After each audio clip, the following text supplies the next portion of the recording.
Get nasty on a Tuesday. It's the Fast Lane on 101 ESPN with Carey Davis and Andrew Marsh. I'm Anthony Stalter. Jamie will join us at 3 o'clock. I think he's with us from 3 to 5. You know, every day I come in here, the Snake Pit notices it. Whenever the show starts, the camera is directly on me, and then it just slides to my left, and it's facing the door. It does it every day. What's up with that? I don't know why. Maybe I'm not photogenic. I don't know. No, Carey. Got a great smile. Yeah, he's moving hell it. happened? Marsh, you just got to move it. Yeah, It Carey. moves on its own, though. Well, what happens is, Carey, I move it back over, and you're like Chris Collinsworth. You just slide right in. Welcome to the Fast Lane, ladies and gentlemen. There it is. We're going to open the show with the Cardinals, but I just saw this. Why did the Bucs just fire their head coach? Oh, no. They're 30-13 or something like that. They're second in the East. Then they said, you know what, this guy's not good enough. Like, what did he do? I didn't see that. It just happened. It just happened within the last 15 minutes or you're so. talking about the Buccaneers. I'm like, Todd Bowles got fired? No, the Milwaukee Bucks dismissed coach Adrian Griffin. This is his first year. Like, I'm pretty sure this is his first year because they just replaced Budenholzer. Yeah. After last offseason. So they just... I don't know anything about it, but I can pretty much guarantee that him and Giannis probably didn't see eye to eye. Yeah, that's what I would be thinking. I mean, his brother, Thanasis, is like the 15th man on the team. Mm-hmm. Doesn't play a minute, but it's his brother. So I would assume that that's why he has a job. And now I would assume that that's why the head coach doesn't have a job. I've seen a highlight package of Thanasis? Yes. It's amazing. Yes. Check it out. In a good way. In a way, Anthony. You're saying he's not an NBA player? He's on an NBA team, so he would have to be an NBA player. Yeah. Ish. Probably because they only beat the Pistons by 9 last night. Only? Yeah. It's the Pistons. Can't imagine they covered, so... Why would they fire him in his first year? 30-13. They're second in the East, right? Yeah, they're 3.5 games back of the Celtics. There's only one reason, fellas. Yeah, they're not getting along. Good call. If you can't get along with the superstar, you're probably not going to have a job. Could you imagine Griffin went in there and goes, I'm going to do it my way. Giannis was like, whose way? Who? Yeah, my way. We're going to do things around here my way. He said, you know what, Thanasis, we need this last spot. We'll get rid of you before we get rid of him. Yeah. I'll have to text our NBA insider, Jackson Burkett. Yeah, old Piddles. He'll be on it. All I know is what's trending right now. They're 30-13. That's what's literally trending right now in sports on Twitter. They're 30-13. Should get another job soon, man. That's unfortunate. It's a tricky business. We were just talking about coaches, and BK just kind of broke my heart with the news he gave me as he was walking out the door. That's how you throw one at somebody and just leave. Mm-hmm. How you leave something. Yeah, the Steelers are looking at Cliff Kingsbury. See ya. Wait, what? How the hell? That wouldn't be terrible. Would it not be terrible? You had Matt Canada last year. I would take Cliff Kingsbury over Matt Canada. What does Cliff Kingsbury provide? Throw the cross. What does Cliff Kingsbury provide for you in an offense? At least he's going to spread things out. You know what spreading things out leaves? Quarterback wide open. Quarterback to we're going to get the ball out, and we're going to not block everybody. That's a problem. Work for Tua. No. That guy got a job because of Johnny Manziel. Oh, man. And Patrick Mahomes. Well, he got that job because of Johnny Manziel. I agree. Yeah, probably. And then he probably got a head coaching job in the NFL because of Patrick Mahomes. Yeah. And, they wanted to pair him up with Kyler Murray and all that good stuff. So we were having this discussion in the office about the Cardinals. And this is a discussion that it's always dangerous to present a topic that you really don't know what the answer is. But I wanted to incorporate listeners today. And I think that this can kind of be a running discussion throughout the course of the show. Yesterday, and I always take what you have to say to heart. I think about it. I don't always implement said changes, but I went home last night, was driving home, Carey, trying to avoid the ice and not kill myself on the road. That thinking, maybe I have been a little too critical of your St. Louis Cardinals. Maybe I have become a little too whiny with your St. Louis Cardinals. But then I thought a little deeper, Carey. I thought to myself, what is actually bothering me? You know, when you have anger or you're frustrated, there's always a cause. Yeah, it's just a secondary emotion. Exactly. Anger is not a primary emotion. Right. It's a secondary thing. So what am I so upset about? What's bothering you, Anthony? And I realized it, Carey. What am I so upset about with these Cardinals? Here's what I'm upset about. I feel as though that our beloved Cardinals are just merely trying to do what the other 29 because they'd be 29 Major League Baseball teams are trying to do. Okay. They're trying to find the 3 true outcomes to some respect. Hit home runs. I don't know if they're going necessarily for the high strikeout guys because that hasn't been the case. But I'm sure there's a plan to try to get more strikeouts into the mix. We've heard it. We've heard them say, yeah, the league's going this way. We really need to get the old strikeout numbers swing up. And miss. Swing and miss. That's what we need. Yeah. Okay. Here's my problem, though, which leads to the frustration. Okay. If you wind up trying to do what everybody else is doing, you're going to be in the middle. Because the Cardinals don't do what everybody else is doing better than them. They're not doing what the Braves are doing better than the Braves. They're not doing what the Dodgers are doing, and they can't spend like the Dodgers, as we know. We learned that from our guy, Mike, last week, who gave us a very crude explanation on profits and losses and all that stuff. Right? P&L. We had to research what P&L meant. Yeah. We didn't know. No. We had to Google it. If you wind up doing the same thing when others have deeper pockets, more resources, better farm systems, better scouting, whatever, you're going to wind up being in the middle, or like we saw last year, toward the bottom of the league. So I think I'm frustrated by the homogenous nature of baseball and the Cardinals falling into that. I would love to see them zag while everybody else is zigging. A lot of people are saying, you got to spend to win. You're not going to spend like the Dodgers. You're not going to spend like the Phillies. You're not going to spend like some of these teams. Mike was right about that aspect of it. The ownership group, they're going to make a profit. It doesn't make a lot of sense for them to carry the same amount of salary that the Dodgers do or the Phillies do. It just doesn't make sense. But I would love to see them take an approach that is different in Major League Baseball. If the league is going this way and every team is falling into that, there must be an abundance of something else that is untapped, right? Think about like in football, when the teams that started to spread everybody out, we just joked about the spread. Yeah. 90s style, we grew up on 90s style football, 3 yards in a cloud of dust, all that, right? When Mike Martz, and there's other, look, Mike Martz came from somebody, okay? Like his offense came from Air Coryell, right? Like there's always a version of it previous to Mike Martz. But the league was heading big, physical, run between the tackles. The defense needed to be, the defense alignment and linebackers had to be a certain size. Your safeties had to be a certain size. And Mike Martz said, we're going to spread everybody out. You can't cover us. Yeah. And then the league started to adapt. And guys like Bill Belichick started to realize, like, you don't have a cornerback. You don't have 3 good corners. If I get Wes Welker, you can't cover him in the slot. We're going to go that way. Right. Then when everybody started to get smaller and faster on defense, Belichick zagged again, so we're going to start running the ball again. There's 2 tight ends. Yeah, and because he had Brady, you were able to win Super Bowls that way. He's a good coach regardless, but Brady allowed you to win Super Bowls because you had Tom Brady. You had the best ever. But what I'm saying is draw it back to baseball. I would love to see the Cardinals do something different than what everybody else is doing. Now, this is the dangerous part, right? I don't know what that is. I would love to present some sort of idea to everybody and say, I think the Cardinals should do this, right? And maybe I'm frustrated too, and I'm mad at myself because I can't think of anything.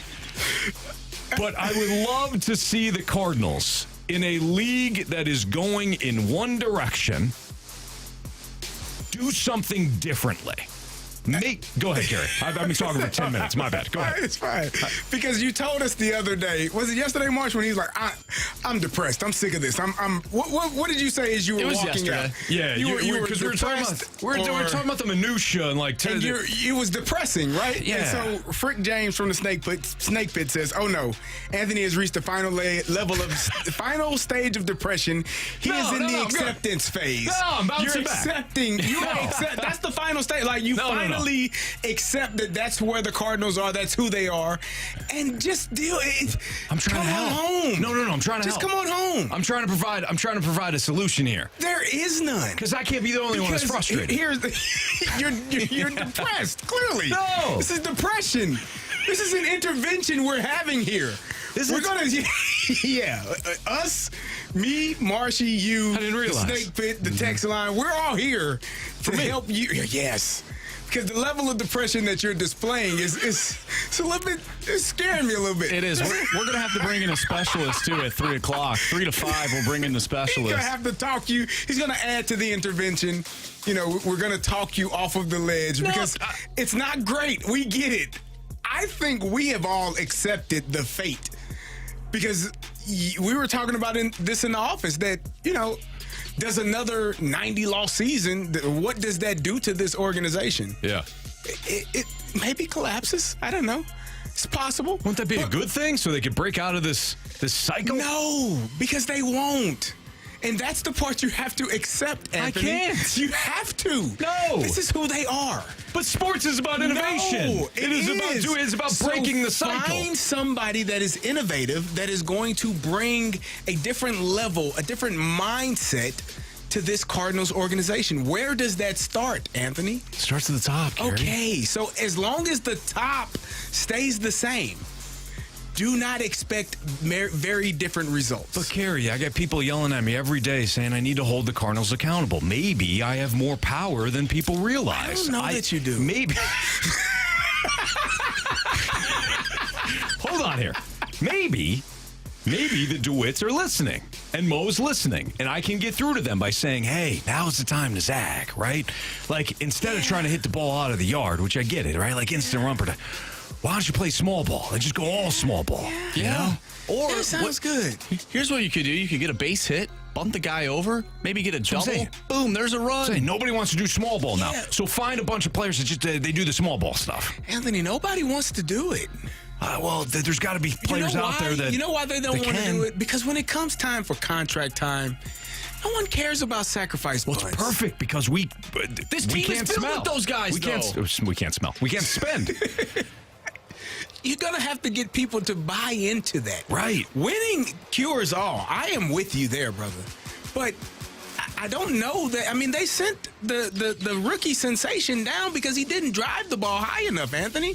I don't know that your thought process is going to be interjected into their minds that quickly, sir. Well, not with that attitude. No, you gotta believe. I think you got to. Thank you, Marsh. I don't know if it's enough believing amongst the three of us. Okay, but my question is, and I'll throw this out to the text line. You can leave us a mic drop throughout the course of the show today. My question is, how can we get the Cardinals to zag when everybody else is zigging right now?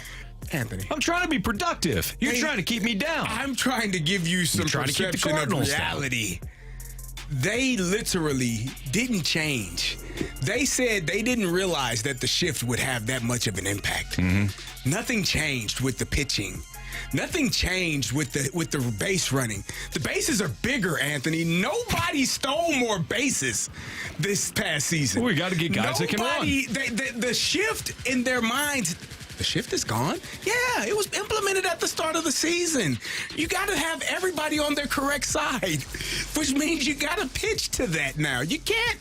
You got to change. Well, but Anthony, yeah, that's what I'm saying. Defense is one of the best in the league. No, Carey, that's what I'm saying. You have to change. You have to do something nobody else is doing right now. Well, Anthony, I don't think that that's going to happen, sir. I don't like your attitude about this. I spent some time driving home. I'm thinking maybe time to look in the mirror, right? Maybe I have not been you, it's a them. whiny bee. Mm-hmm. All right. Not you. And I'm thinking, how can we uplift people today? How can we think about a different approach here? It is about breaking the cycle. It's about disrupting. We need to disrupt the process. I'm with you. All right? I think it's up to the listeners. We can only do so much. Us three, we can only believe so much. We need the listeners to believe as Don't well. you try to break for me. I'll break. Okay? I'm just saying right now. We need their help. You lowered the music. You're trying to advance the thing. Well, we ran out of music. We ran out of music. I'll drive the show, Marsh. You just sit in the back and make sure we have enough oil. All right? Not gas, oil. Gas and oil. I see what you're doing right now, trying to tease the mic drops. I get it. Oh, man. So that's the theme of the show today. Yeah. How do we fix the Cardinals? I love it. And I want innovative stuff right now, okay? Here all day. I'm the idea guy. I'm not going to come up with the actual idea, just the fact that we need an idea, all right? That's what leaders do. Leaders delegate. I'm asking you, Snake Pit. Good job. And you, listener. Yes. How can we fix this thing, all right? Because the home runs, the high strikeouts, you're not doing it better than anybody else. Anthony's the guy that came up with an idea 10 years ago, and now it's famous. Well, I came up with an idea. I said a patent it back in the day. That's right. You should have. All right. Marsh, where do you want to go from here? Anthony, I just make sure we got enough oil, enough gas. He's not driving, clearly. I'm not driving. He's in the back seat. I don't know how he's going to check the oil from right there. But yeah. We're going that's 100 true. miles an hour down the highway right now. Since you're driving. Yeah. I got we'll my save the seatbelt blues. on. We'll save the blues for Jamie Rivers. Yeah, I'm buckled Maybe in. we'll get a mic drop. We'll hope. carry this conversation over for a little bit.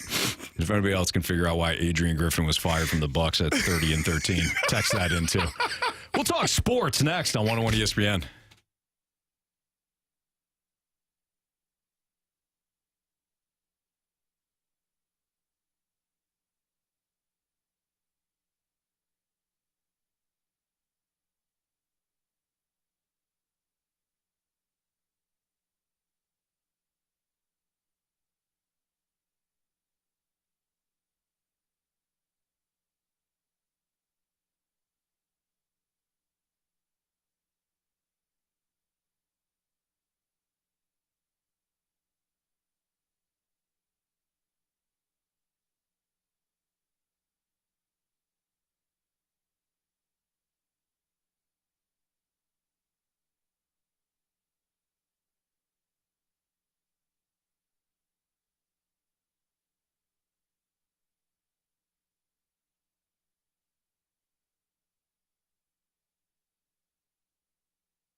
Hey, it's Carey, and let me tell you about my good friends over at Scrap Mart Metals. If you're a contractor or you own your own business that needs recycling, well, you need to learn about Scrap Mart Metals. They are tailor-made for your business to meet your schedule and your budget.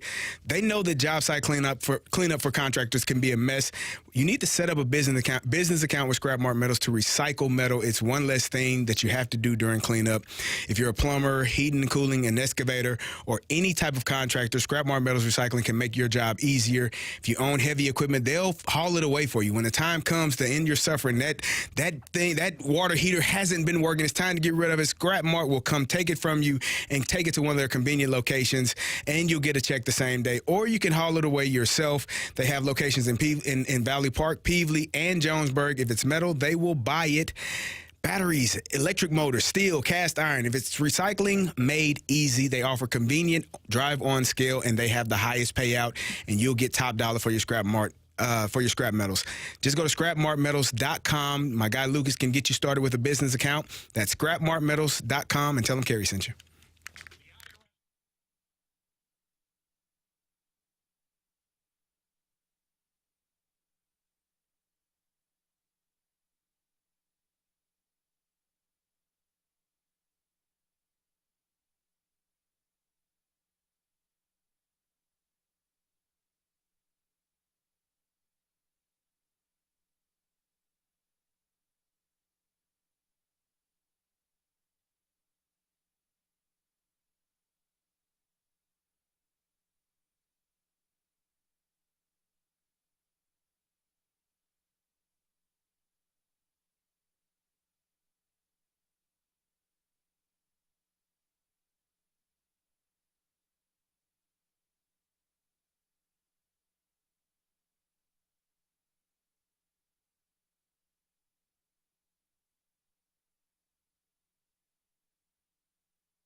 Anthony, quit saying you're sorry. What you're doing is the right thing. It makes the show interesting. After all, most of the fans do criticize the Cardinals because even though we love them, lately they haven't been playing like the Cardinals that we're used to seeing. And they deserve criticism for the moves they've made. Well said, Janet. You're right. You're absolutely right. Correct. I do, though, want to advance the story here, right? Okay. So we just had the discussion, and I brought it up, and this goes into what Janet's saying here. But Cardinals fans are frustrated, and I feel like a lot of us are having the same conversation about spending. What? You're as bad as Jamie is. When you read the text line, you start laughing immediately. The Cardinals front office is like the fire truck from yesterday that was spinning. They landed. It was a perfect park. They might have hit the car in the might have had a little damage to the hose fell front off of the house. It's all good. That's fine. Just spinning around. But the point is like we're having the same conversations each and every year about the Cardinals. We're having the same fights, the same arguments. You fall into one of two sides, or you fall into one of a couple of categories in terms of what the problem is with the Cardinals and what's the approach and whatever. So I wanted to be proactive more. I wanted to advance the conversation. I just don't have a solution. But what I do know is the Cardinals seemingly fall in the same trap that a lot of middling teams do, in that we don't know what to do to get back on track or to advance beyond where we are right now as an organization. So let's just do what everybody else is doing. Let's copy what the teams that just won did. Well, in baseball, you really can't do that. Football, there might be kind of a model. Hockey, there might be a model. Basketball, even, there might be a model. But in baseball, you really can't. There's no cap. Mm-hmm. You're not going to be the Dodgers. You're not going to be the Phillies. You're not going to be whoever, right? Right. You're the Cardinals, which honestly puts you in a more disadvantaged, advantage? Puts you at a bigger disadvantage. Thank you. Mm-hmm. Bigger disadvantage. You're welcome. Than even the teams that don't spend, because at least you're not going to spend. Mm-hmm. The Cardinals can kind of spend a little bit, certainly more than a lot of the teams below them, but they really can't spend at the top. So it literally leaves you in the middle. Right. So how do you break out of the cycle? I think you need to disrupt your line of thinking. Now you might get criticized for trying to reinvent the wheel, but at this point, what is the point of trying to do what a lot of other teams do in terms of roster building when you can't spend like the teams I just mentioned? So what does that look like for you in terms of your philosophy, your identity going forward for 2024 and beyond? What does the team look like, since you can't spend with the Dodgers or won't spend with the Mets and the Padres and some of these other teams? Yeah. What does it look like since you're a middle of the road in terms of spending? That's what I'm asking. What I'm asking. How do you So basically what you're asking is, what is the identity of this team? Who are you? How do you win games in 2024? Yes. But how do you do it? By taking advantage of what's left over in the league. For example, everybody's trying to get power. Let's just talk about offense right now. Okay. Everybody wants power. Everyone wants guys that can hit the ball out of the yard. The 3 true outcomes thing, right? Mm-hmm. Okay. Well, if everybody is going after power, you spend more now for power. You scour the earth for power, but everybody's looking for the same thing, which leads a natural abundance of something else. Correct. So how do you build a team when people are going to be like, oh, this team has no power. Okay. But how do you build a team that can take advantage of what resources you do have when the rest of the league isn't looking? Mm-hmm. Maybe that's speed. Maybe that is high on, just a whole mess of high on base guys. Driving the ball in the gaps. Driving the ball, double sitters over power. It doesn't have to be launch angle. It can be driving the ball. Yes. And hard hit ball. Maybe it's hard hit balls. Maybe it's, I think there are ways, but you have to be willing to do something different, to your point. Mm-hmm. If you're unable to be a power team, which they don't strike me as a team that is a power team right now. They're caught in between on everything. Well, I mean, who's a true power hitter? Nolan Gorman? Nolan Gorman. Arenado's got some power. Goldsmith's got some power. When you say power hitter, they're going to Goldschmidt is a guy that's going to have a high average, hit balls in the gaps. He's not truly a power hitter. I think Nolan Gorman is more of a power hitter because just how his swing is. He's swinging for the fence. He's going to hit a lot of home runs. Yeah. But they don't have a true team of power hitters. No. And so what do you do well? Exactly. Figure that out and then do that. What they can do well is they can play really good defense if they are aligned in the proper places, meaning the proper people in the proper places, not aligned based on what batter they're facing, the proper people in the proper places on the field. They can be a really good defense. I think that is a good way to start. And then offensively, figuring out what your lineup is. Who's going to be the guys that are going to drive runs in? How are they going to use their athleticism? Because they do have it. Yeah. And they haven't used it to this point. Jordan Walker is an athlete. Mason Wynn is an athlete. Tommy Edman is an athlete. Lars Nootbaar is an athlete. They got guys. Dylan Carlson, when he gets his opportunities, these guys are athletic enough to make plays with their legs. Will they be allowed to do so? In the past, I would say probably not. So I agree with you, but I don't think that that's what they're going to do because that's not where baseball is. And that is a big problem, CD, and I'm with you on that. We could talk about that. We can have that conversation, but let's just stay in like the positive right now, right? Like, how do you, if they were to do it, if they were to, is it even possible? Let's have that conversation. Possible. It's not probable. Probably not, but let's at least explore what that could look like. And I know now we're getting some mic drops. Brandon Kiley has been listening. He also texted me. He kind of had an interesting take on this too. So we'll get to all that coming up in the Fast Lane on 101 ESPN.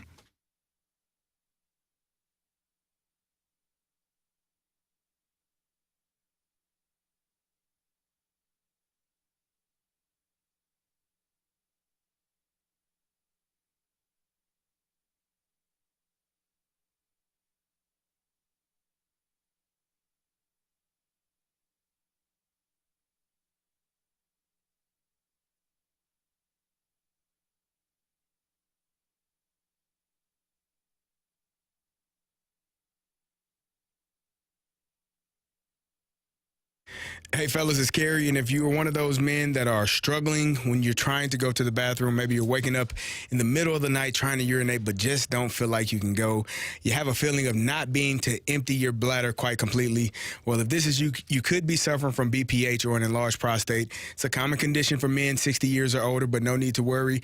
My friends at the Midwest Institute for Non-Surgical Therapy have the solution.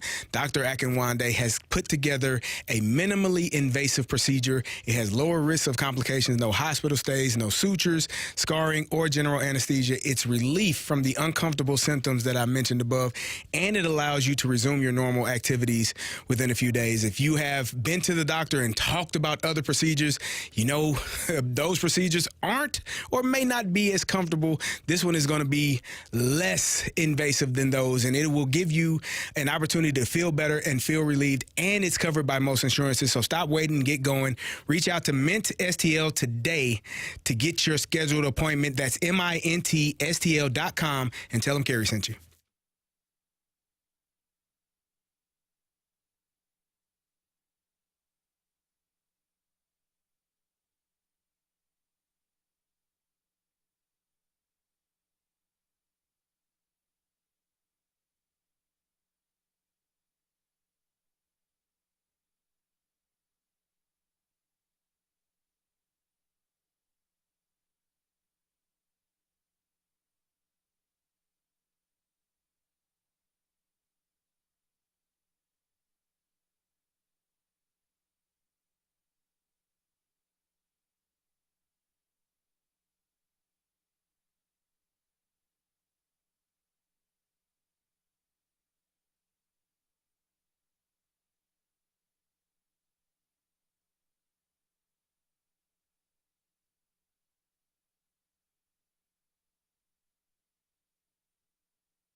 101 ESPN Sports Center.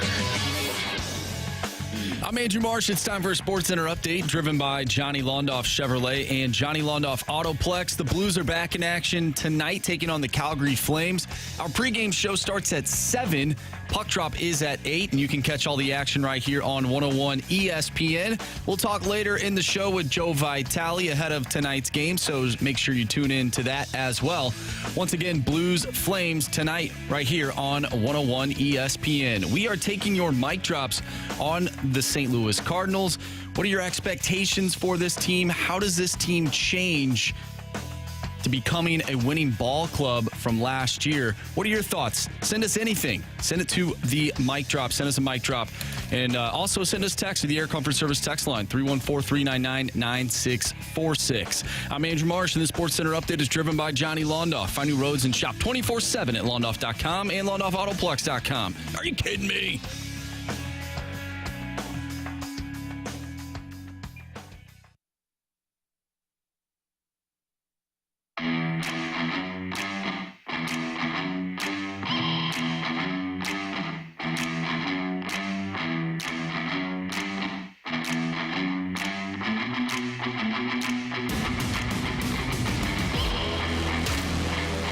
They're 10th in payroll, and they've had one losing season in like 16 years.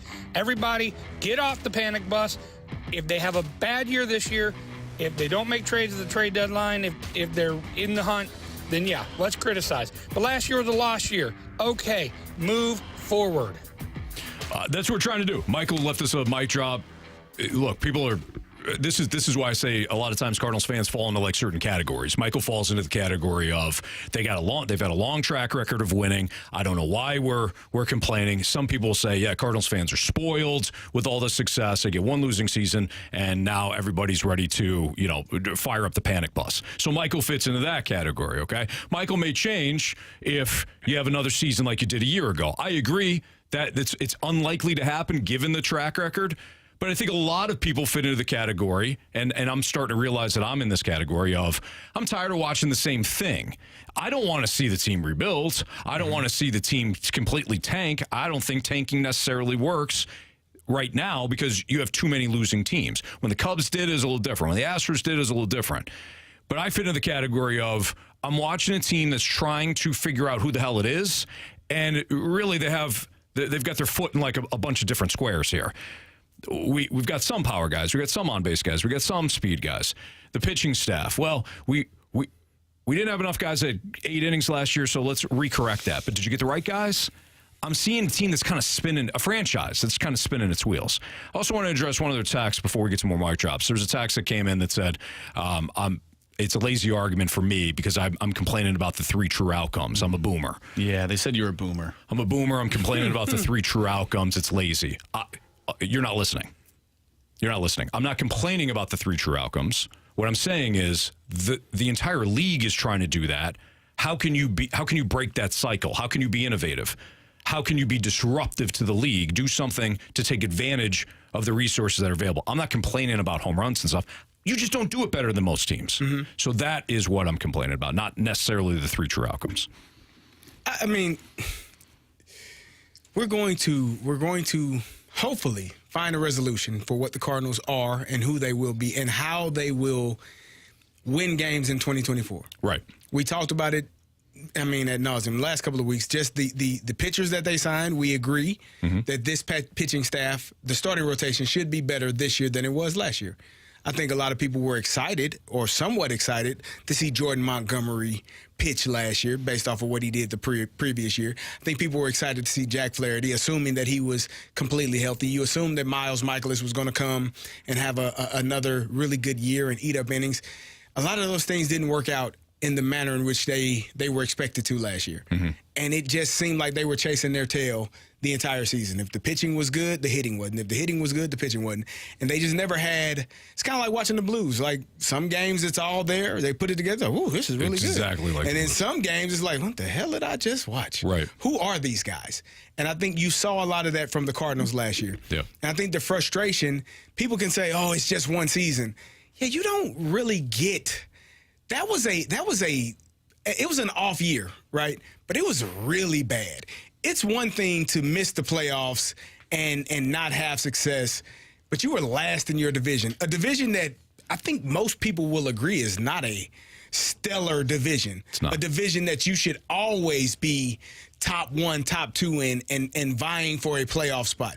To finish dead last behind the Pittsburgh Pirates and the Cincinnati Reds, who really took off. It's embarrassing. It's not great. And so therein lies the frustration from a lot of fans. How the hell are you going to be better? And then you get the frustration from fans, well, you got 3 pitchers. Are they going to be better than what we saw last year? Only time will tell. Marshy and I like to point out the fact that they led the league in hits. Giving up, which is not great. He pitched a lot of innings. That's cool. It's going to happen. Yeah, that's wonderful. But it gives you... Huge stat. Is it? Yeah. Well, one guy led the league in home runs. That one isn't. Okay. That gives you fear. Well, and they're all a year older after a year where they were a little bit older that year. So all of those things give you concern. Yep. And we're just trying to figure out what is the best way to make this St. Louis Cardinals team the best version of itself for 2024. Carey, you mentioned the Blues, too. And, like, this team, the Cardinals are exactly like the Blues. And, Michael said, well, this was just a one-off. This has been building. The way that you constructed your roster has been building to what happened last year. The way the Blues have constructed their roster has been building to what we saw last season. And that has continued into this season. That is why a lot of people do not have a positive outlook heading into 2024 because nothing has changed, right? Doug Armstrong tried to get rid of Torrey Krug allegedly tried to get rid of Torrey Krug in the offseason. I don't know if it was alleged. He did, didn't he? Denied it. He denied it. It's Torrey Krug. But what has changed? What has changed? Oh, we got a new coach to implement a new system defensively. What has changed? Right. They're a middling team. Like, what has changed from this team? Can I add one more thing to that? Here's the other part of the frustration that I don't think is not being said. You had the Cardinals. You had the Blues stink last year, and you were excited for the Cardinals. Oh, the Cardinals stunk. And you're like, okay, Blues season coming back around. Oh, these guys got the coach fired. All right, Cardinal season coming back around. Oh, they didn't really add anything in the offseason. It's a fear of having 2 seasons by your 2 main sports of no playoffs, no success, no fun, nothing to cheer about. Your biggest thing that you cheered for last year was watching Adam Wainwright get to 200. Like, you were excited about that, and he had to go through hell to get to 200, man. His damn arm, he was hanging by a thread by the end, and we were clamoring for anything good to watch. The same thing when you're watching the Blues this year. Give us something. You guys got Craig Berube. Oh, okay, they're winning now. Hell, they're not. And so that, to me, it's starting to compile. And if the Cardinals have another year similar to what they had last year, it's going to be a level of frustration that I don't know if there will be words to explain it. We got a text from Jamie's Vacation Speedo. Let's go with Anthony's method of the Cardinals in grocery shopping, except just go straight for the hard whiskey and drink away your sorrows. That's a human being that gets it.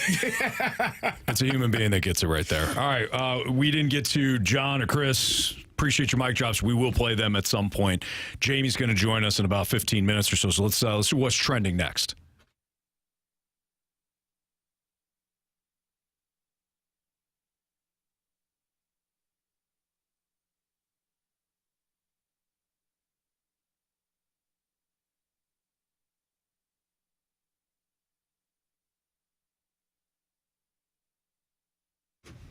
If you've been watching the NFL playoffs from the sidelines, there's still time to get in on the action with FanDuel, America's #1 sportsbook. And new customers bet this Sunday's conference championship games with $150 in bonus bets guaranteed when you place your first $5 bet. FanDuel has so many ways for you to pick up a W, Carey. And I know you've been looking at some of these matchups here. 49ers laying 7 against the Lions. Give me the Lions. Ravens laying, I think, 3.5 right now. They can lay 30. Give me the Ravens. Got the Ravens, okay. Yeah. So if you want to follow our picks, go ahead, go to FanDuel, right now to get started with $150 in bonus bets guaranteed when you place your first $5 bet. Just visit FanDuel.com/fast to join today. That's FanDuel.com/fast. Make every moment more with FanDuel, an official sportsbook partner of the NFL. Must be 21 or older and present in Illinois. First online real money wager only. $10 first deposit required. Bonus issued as non-withdrawable bonus bets that expire 7 days after receipt. Restrictions apply. See terms at sportsbook.fanduel.com. Gambling problem? Call 1-800-GAMBLER.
It's time to find out what's going on in the sports world with What's Trending Now. Brought to you by Goodwill. Donate a car and get tickets to the St. Louis Cardinals.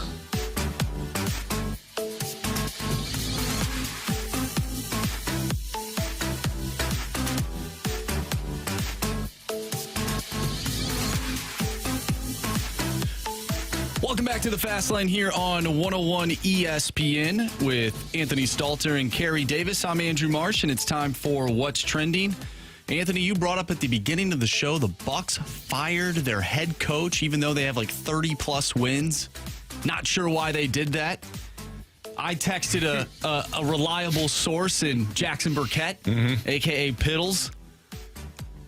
We got to the bottom of it. What happened? And he just said, it's got to be an off-court issue that we're unaware of. Well, thanks, Jackson. You don't get along with the superstar of the team. Somehow, some way. I don't know. Yeah, that's a weird decision. But again, it has to stem from something with, I would assume, with Giannis. I don't think we have another Ime Udoka situation going on here. Hope not. But Wouldn't think so. I don't know. But I would assume that it's simply on, basketball related and the star of the team, maybe they don't feel like they're running the offense in the manner in which it should be run. Maybe Dame and Giannis aren't gelling in the manner, and I mean, you're 30-13, you wouldn't think it's a problem, but right. I don't know. It's weird. So Perkins, I believe Kendrick Perkins, he said that perhaps it's the defensive struggles. So I wonder if they believe that they have a team that can win a championship, but they can't do that if they're not running the right defensive system. And so they moved on. We don't know. So it makes no sense to kind of crap on anybody's ideas or speculation on it because we don't know either. I think it's more likely that, like you said, Carey, he had some sort of issues with Giannis. They weren't seeing the same. They weren't seeing the game the same way. There was friction, and you just want to deal with that friction now if you're the Bucks front office and move on before it's too late. Yeah, it's interesting, though. I mean, you would assume he would get an opportunity to fix it, but that's a tough way to go, to be, playing that well, have your team playing that well and lose your job. Man, it's a rough business, man. Mm-hmm.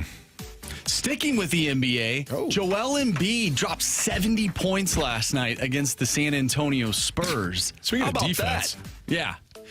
You're the Spurs. You didn't realize you might want to take him on? Guard him? I don't know that they could.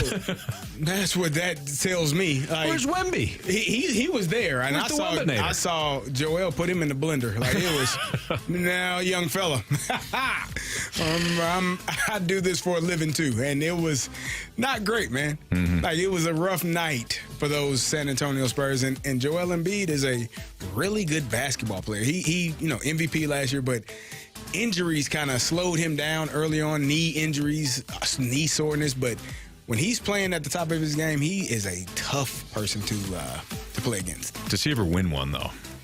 I think their best chance, I still remember the bouncing shot that Kawhi hit when he was in Toronto. That, to me, was a really good opportunity because that shot, I mean, that's a hell of a shot by Kawhi. Is that the one in the corner? Yeah. I don't know, man. Like, the East it feels like Boston is back, and they'll be, running for another opportunity to make it to the finals. Great home record. Milwaukee Bucks, I mean, they just fired their coach, but they're still playing really well, and they got Dame and Giannis. I think the East is going to be a little bit tougher than for just Joel to just walk through and make something happen. Moving on to the NFL, are you guys shocked at what the Tennessee Titans did with their head coaching vacancy? Nobody saw that one coming. Yes and no, because so you realize that they weren't going to be. So you fire Mike Vrabel, so you weren't going to get Belichick, you weren't going to get Harbaugh. Like, nobody was going to go there, knowing that they weren't going to have control. That's Vrabel got let go because I think there was some pushback maybe in terms of how much control he had over the roster and maybe some of the say in the offseason. He wasn't too happy. If you go back to the video when they traded A.J. Brown, yes, there's a video of him, and he does not look too pleased at that move. That was a different regime, though. That wasn't the same. It was, but then GM. No, Rand Carthon came in after. But then there were some reports that he wasn't thrilled that the team took Will Levis. So maybe it was a building of, okay, you traded Brown, you bring in Levis. I don't want to work with this quarterback. Who's going to play quarterback for him? I know. I'm just saying. Going back to Callahan, who they signed. Not Bo Callahan. Not Bo Callahan. Former draft pick. Yeah, not Callahan of Callahan Motors. His dad used to be Bill. His dad is Bill. He's still Bill Callahan, who coached the Raiders when the Raiders lost to John. Coach. Yeah, he lost to John Gruden in the Super Bowl. It's his son that's now taking over the Titans. Pretty nice. It is a surprise, but they were going to get some coordinator. They were going to get a coordinator. Is that? I don't even think his name was one of the names mentioned that I can. Would I have gone? No, I would have gone with Raheem Morris or Flores. Because if we assume that Ben Johnson, the offensive coordinator for the Lions, is likely to go to Washington and be the Commanders' next head coach, I would have hired Raheem Morris who deserves another chance as a head coach. Last time he was a head coach, he was like 29 years old. He might have been younger than that. I mean, no experience, thrown into the fire. He's been around a while now. He's bounced around. He's coached offense. He's coached defense. Did a remarkable job with the roster, the defensive roster that won great with the Rams. Won a Super Bowl with them a couple of years ago. Like Raheem Morris, I think would be a fantastic hire. I think Brian Flores, who got a raw deal in Miami, would be a fantastic hire. Callahan, it's Zach Taylor's offense in Cincinnati. This always confuses me. Like it's weird when this happens. Yes, you hired the guy that wasn't really the guy. And sometimes people don't know that. We had a situation at Illinois where we hired a head coach because of how well their offense was doing at a particular school. Where was he from? Either way, he was Tim Beckman. He was the head coach. Was it Western Michigan? No, it wasn't Western Michigan. That's the other guy, row the boat guy.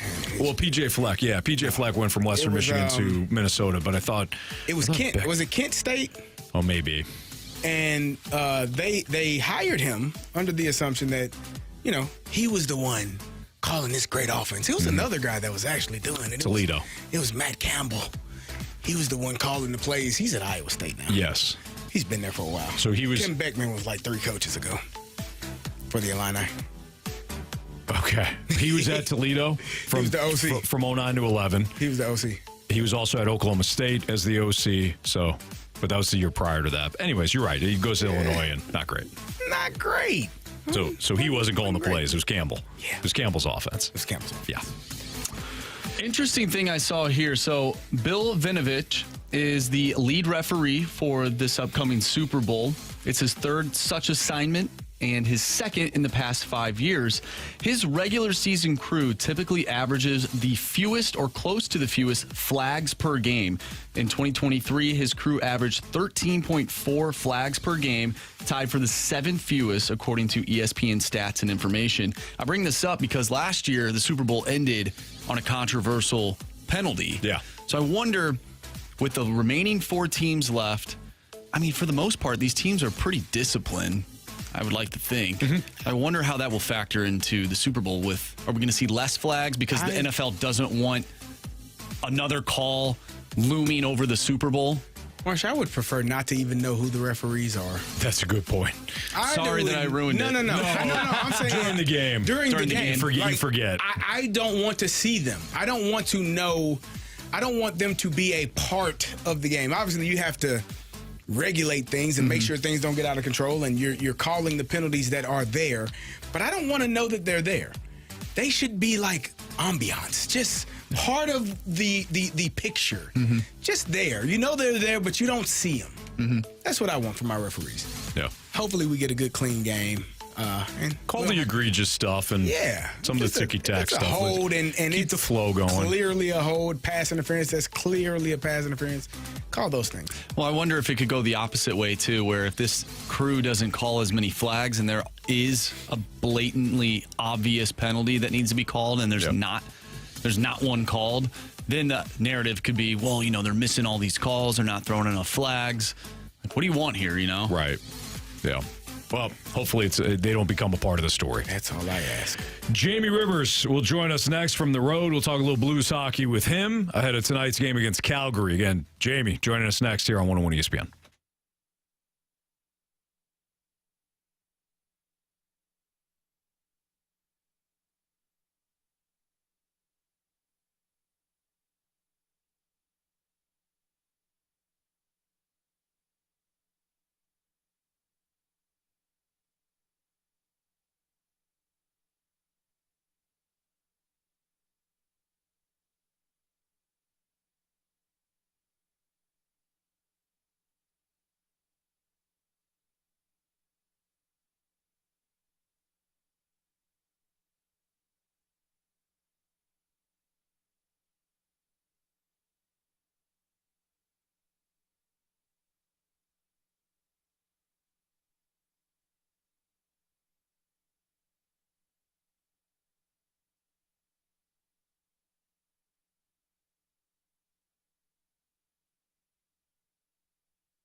Well, Carey Davis and Jamie Rivers, who now joins us from his Calgary hotel. Beautiful backdrop there.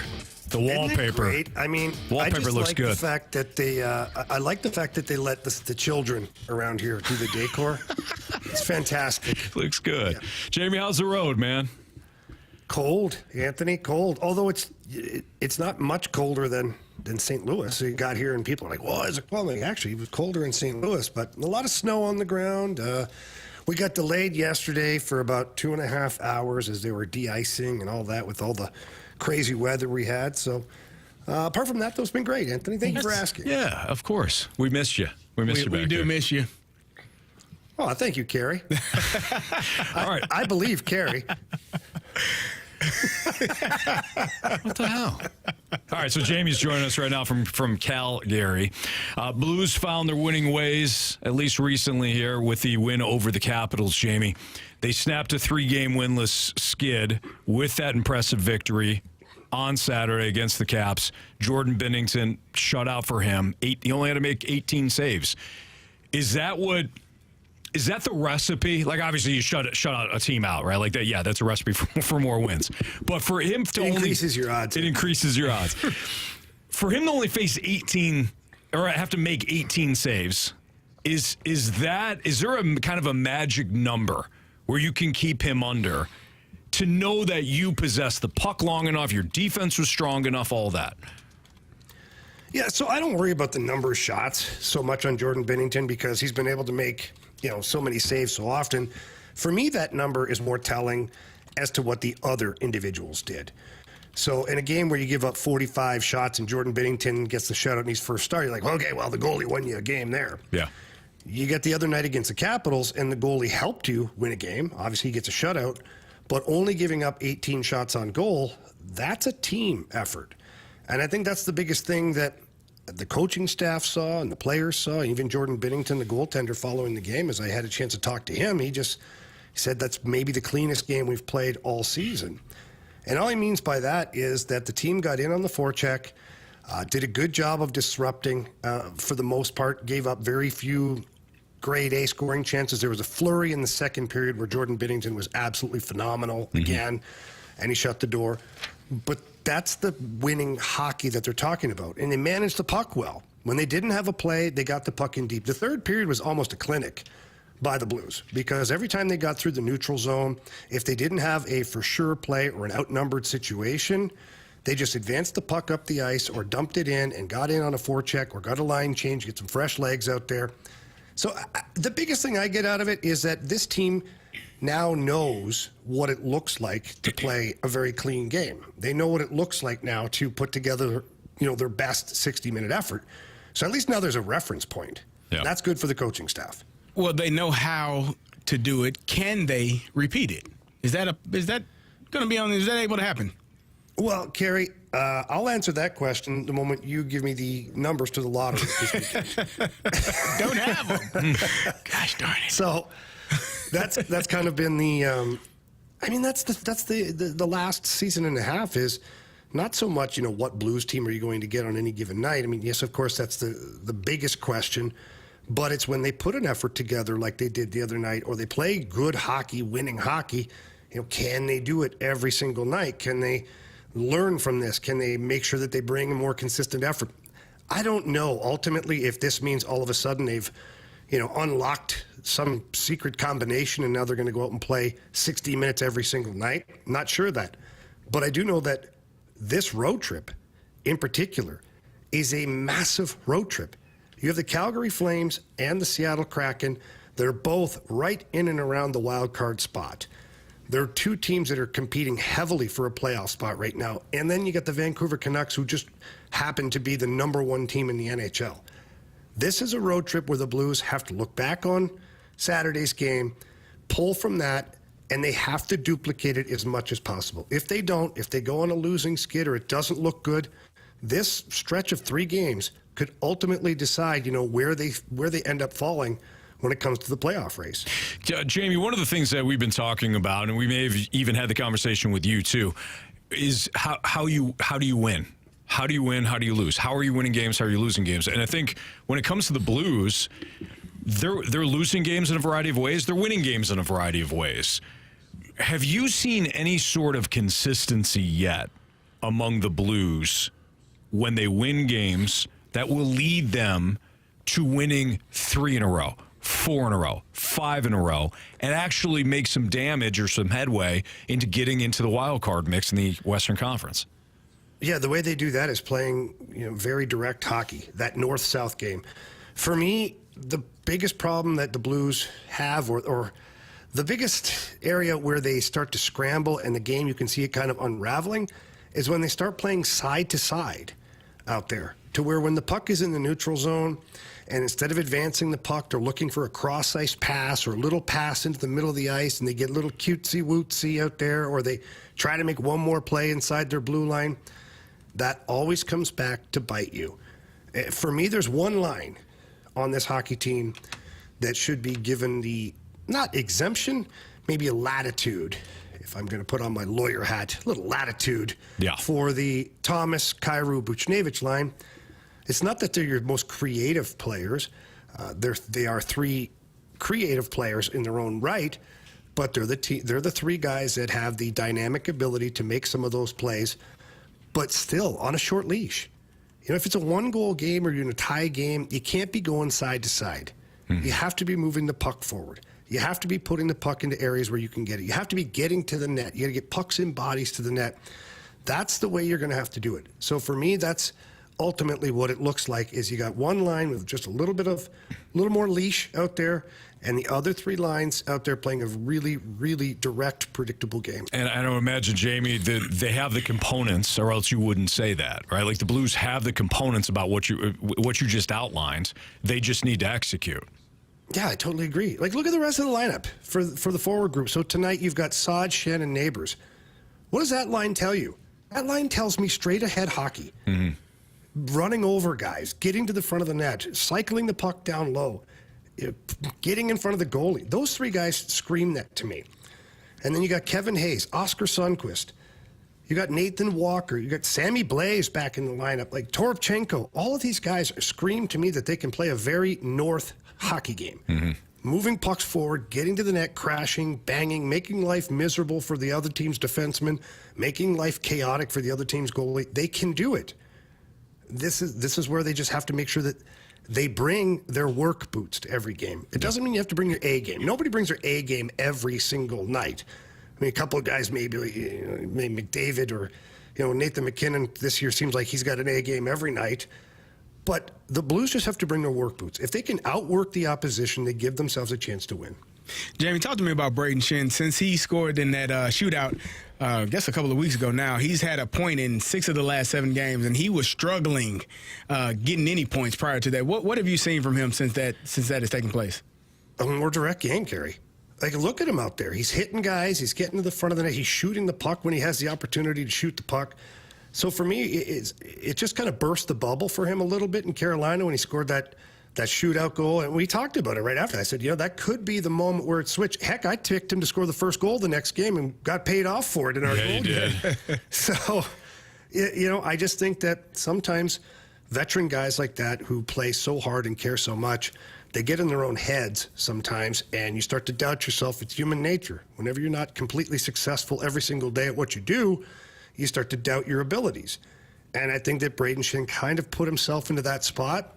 And now that he has kind of unlocked it a little bit here, he's playing the way we like him to play. He's hitting, blocking shots, doing all the things that he should be doing. But I also go back to, I love his line right now. I love Saad, Neighbours, and Braden Shen. To me, that just screams like in-your-face hockey, good speed, size, some grit, and they all 3 of them have the ability to finish when it comes time to put the puck in the net. So I think all of those things, Carey, have contributed to Braden Shen playing a more well-rounded game and producing more offensively. The Blues will take on the Flames tonight in Calgary. The puck will drop at 8. We've got a 7 o'clock pregame show for you right here on 101 ESPN. Game coverage on the Blues Radio Network. Again, right here on 101 ESPN. Blues, Flames, 8 o'clock puck drop tonight in Calgary. It is 3:12. Your time check is brought to you by Clarkson Jewelers, an officially licensed Rolex jeweler. Let's bring Jamie into the Cardinals discussion today. Jamie, I threw it out there. If the league is going this way, How do the Cardinals go the opposite way? Oh, I can tell you how they do that, Anthony.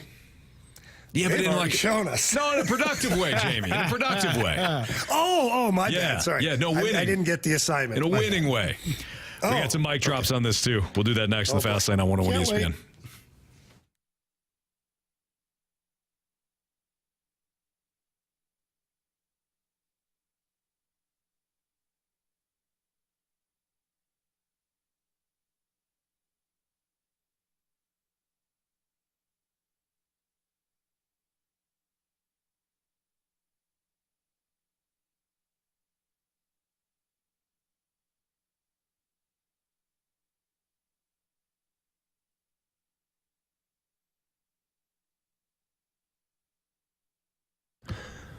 Happy New Year from Johnny Londoff Chevrolet. Johnny Londoff Chevrolet is the best in the business, and they also have some of the greatest vehicles available, whether it's brand new vehicles or pre-owned vehicles.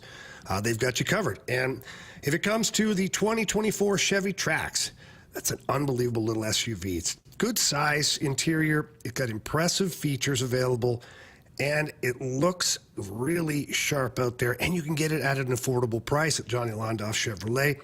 Don't forget that Johnny Londoff also offers interest rates as low as 1.9% for qualified buyers. Plus, the Londoff Chevrolet team offers a lifetime warranty on all new Chevrolets and most of their pre-owned inventory. The Londoff Pro Certified Lifetime Powertrain Warranty comes at no charge and covers the vehicle for as long as you own it. There are no mileage limits, no time limits, and you don't pay a dime. That is the kind of customer service that you get at Londoff Chevrolet. And now the best part, they've got two locations. They got the original location in Florissant, Missouri, and the brand new Londoff Autoplex located out right off of Highway 70. Both places have great selection of brand new and pre-owned vehicles, and the staff is absolutely amazing. So please stop by anytime. Tell them that Jamie Rivers sent you. But if you can't get there in person, get there online. Shop 24/7 at Londoff.com or LondoffAutoplex.com. Are you kidding me? Johnny Londoff Chevrolet.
It's a Fast Lane on 101 ESPN with Carey Davis and Jamie Rivers, live from his hotel room in Calgary. I'm Anthony Stalter. So, Jamie, we start off the show today by talking about the Cardinals, And I pitched the idea that really, it was an idea just to kind of See what you did there? generate ideas. I pitched the idea. I see what you Very nice. Yeah, thank you. Yeah, well played, Anthony. What did I do? Well, you said pitch the idea. Like I pitched it? Pitch. Oh, Yeah, never pitch, mind. because it's a baseball If you- topic. no, never mind. Got Anthony, it. if we have to explain it to you, my God. This guy's got too much football on the brain. Holy. Mentioned I was in that orange reading group, right, in first grade? The This top, has nothing to do with reading, son. top reading group was blue. I was in orange. Goes from there. Anyways, yeah. So, Jamie, I wanted to not have the same conversation over and over again about the Cardinals. I wanted to talk about maybe reasons why I was frustrated. And I'm frustrated with the Cardinals because I see a team that is stuck. And it's not going to be the team that spends the most, as we know. It's not going to be the team that spends the least. You're just kind of right in the middle. And they seemingly are trying to copy what other teams are doing that have had success. Makes sense, right? See a What team. teams keep getting older, Anthony? Okay. Didn't say they were executing it properly, Jamie. I'm just saying. Anthony, I'm you're just trying saying. to bring me into the conversation, I right? don't. Yes. I'm just asking questions. I don't know. I feel attacked. Not many. Let me just answer that directly. Not many, Jamie. Not many teams are trying to get older. As you were. Thank you. We just had the conversation about the Blues. How do you win? How do you lose? How are you going to win? How are you going to win hockey games? How are the Cardinals going to win? Well, they kind of have some pop. They kind of have some speed. They kind of play defense sometimes. They kind of play, like there's nothing concrete. So how do they zig when everybody else is zagging? I don't know what the solution is. I'm looking for you guys. I'm the guy that pitches the idea. Pitch the idea. Good job. Now you guys need to execute. I'm Not the same delegating now. this. Well, I said, Jamie, earlier, I don't know that they, and Anthony, we learned from the snake pit earlier, you weren't here. We learned that Anthony has going through the stages of depression in terms of this Cardinals organization, and he has reached the final stage of acceptance. Oh, we're talking about denial. Well, yeah, the stages of grief. You passed denial. You're Stages of grief. Yeah, denial, you are acceptance. now in the phase of acceptance. You're just a depressed moment dealing with this organization, and now we're here. I think I'm bargaining. Are you? Yeah. So you're reasoning now. You're trying to find a way. I think I'm in the bargaining stage. You Anthony- haven't reached acceptance? I was in that stage at one point. Yeah. I had a vision, too, to try to get out of it. It didn't come Yep. true. Nope. Well, it kind of did. Yeah. I fudged it a little bit. We are all trying to figure out the best way for this organization to not repeat the lack of success that they had in 2023. And so, who are they? What are they going to be? We have come to the conclusion that they are not necessarily a power hitting team. So that can't be your strategy. The launch angle, the lift and separate should not be the way of the St. Louis Cardinals for 2024. So what is the best way for them to win games in 2024? Well, let me ask you this. Why can the Cardinals not be a lift and separate team? Look at the roster. If they got a guy. I don't think you have enough. Okay. Well, Anthony, let me discuss this. Okay. Okay, you want to talk about it? We're going to freaking talk about My it. bad. Carry on. You got Arenado, you got Goldie. Those guys can lift and separate, right? Yes. Okay, good. I'm looking for your confirmation, and that way I know you're still awake. Yes. Nice job. Then you've got Gorman. He can obviously touch seats. You've got Wilson Contreras. That's 4 guys now with pop. Lars Nootbaar can touch seats. Jordan Walker can touch seats. Like, these are 6 guys. I mean, beyond that, you may be, turning into some guys who can hit line drives. If they hit it like Brendan Donovan, he had a good run at one point last year to where he was hitting for some power. Tommy Edman can hit for some power. But let's say you've got 5, 6 guys there. Why can your team not be modeled after that? Because otherwise you're screwed. Lars hit 14 last year. Jordan Walker hit 16. Contreras with 20. Goldschmidt with 25. Arenado 26. Gorman 27. But those are down years for Goldie and Arenado. Sure. Let me just since we're doing this, let me just go to I just picked Atlanta. Why would you pick them? That's ridiculous. Pick a team that's close to being the same, Anthony. Okay, but this is My God. Hey, Jamie. What? This is part of my point.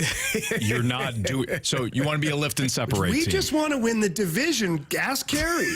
Just get in.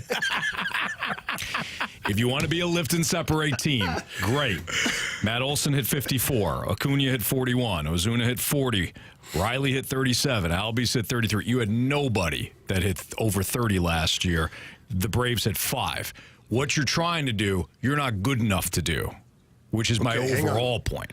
Hang on. Yeah. I'm going to give you a second. Pull it on your computer.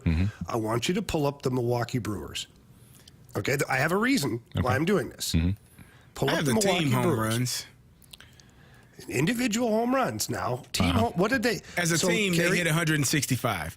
They had one guy. They were Cardinals hit? 24th. The Cardinals hit 209. They were 12th in major leagues. Okay, so you have more lift and separate than the team that won your division last year. I'm not being a jerk right now. I'm not being a jerk. In fact, where did the Cardinals rank last year within their division with total home runs? Looks like they might be first in the division. So They were I'm not 12th in the being a major jerk, leagues. Anthony. Okay. Are we trying to win the division or are we trying to win a freaking Milwaukee- World Series? You Marcy, can't would you win the rather World win the Series division without or winning the finish division. last place? Where did Milwaukee finish in ERA for the league? Well, Yeah, but we fixed that, Anthony. You didn't fix They finished first. anything. They finished first in the league in ERA. Yeah, they Carey, did, that Carey. wasn't the discussion. They were first in the major So- leagues as a team. So yes, Team you ERA. had more home runs than anybody, but you were 12th in Major League Baseball.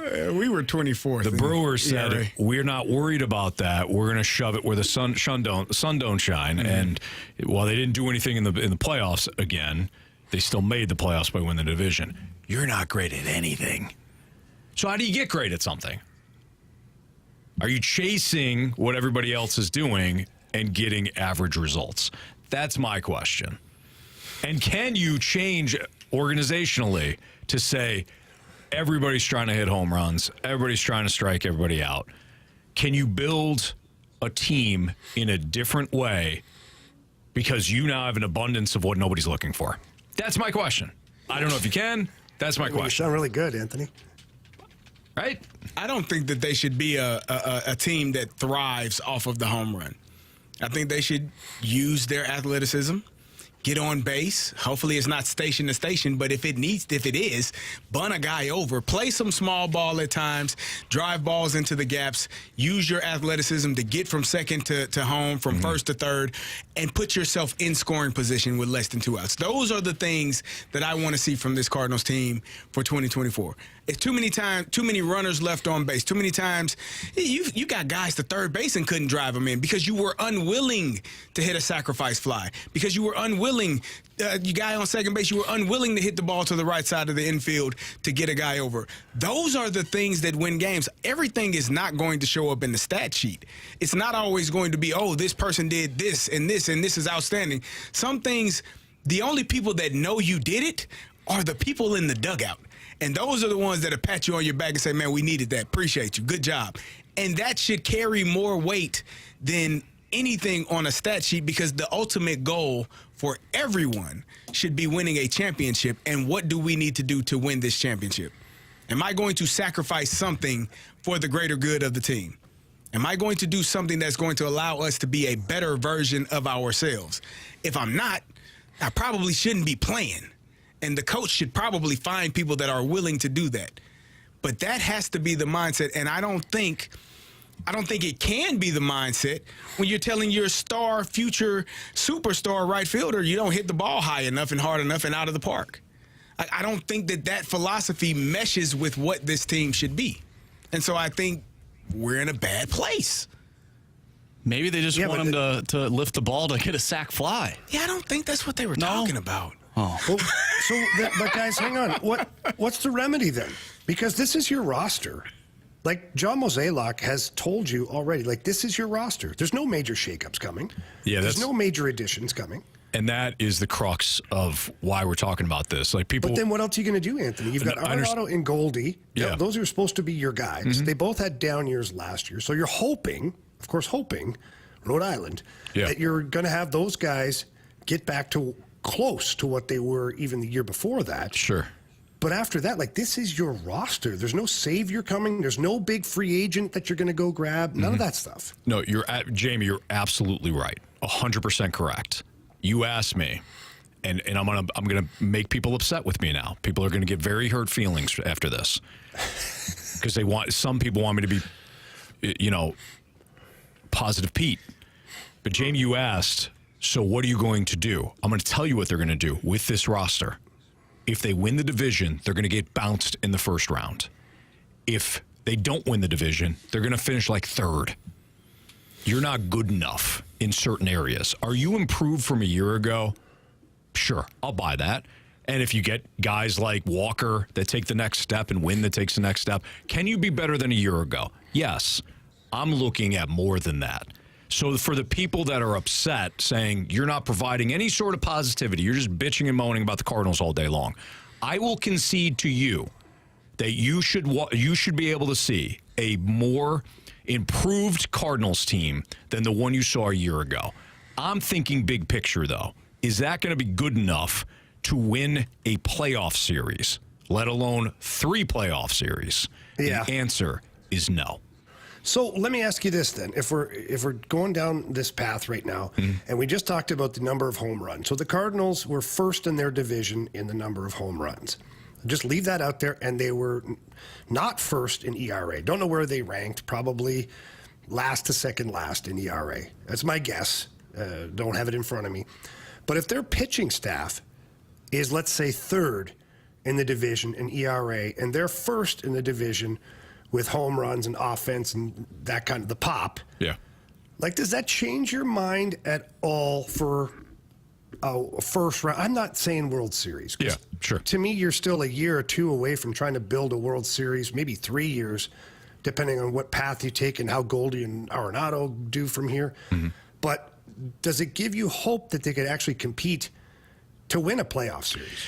If they finish statistically in the top 3 of some like primary category, so ERA, in the division or in the league? In the league. Ugh, forget it. ERA, xFIP if you're more analytically inclined, home runs. You have to be great at something. You want a middling team?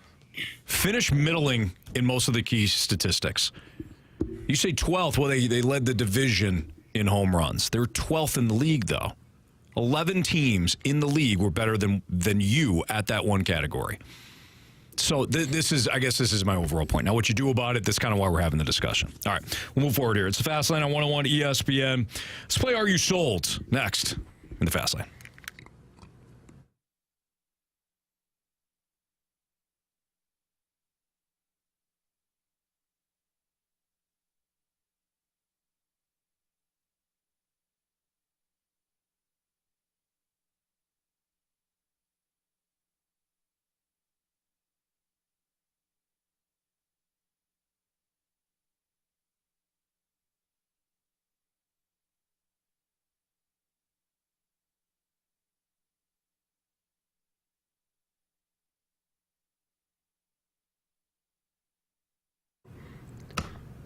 Pure Performance is your one-stop shop for all aftermarket accessories for your vehicle. And if you're wondering right now, like, well, I don't know if my vehicle, if they have accessories for this truck or this car, they do. They've got accessories for absolutely everything, whether it's a car, an SUV, a pickup truck, even minivans. They have you covered with accessories over there at Pure Performance. And of course, if you've got a Jeep or a Bronco, they have some of the most amazing accessories that you'll ever see, but you got to stop by the shop. You got to stop by their location, located right off of Highway 70 in St. Peters. They got a 25,000 square foot facility. And when you walk in, please ask for Shelby. And then tell Shelby that Jamie Rivers sent you in. She's going to make sure that she takes care of you.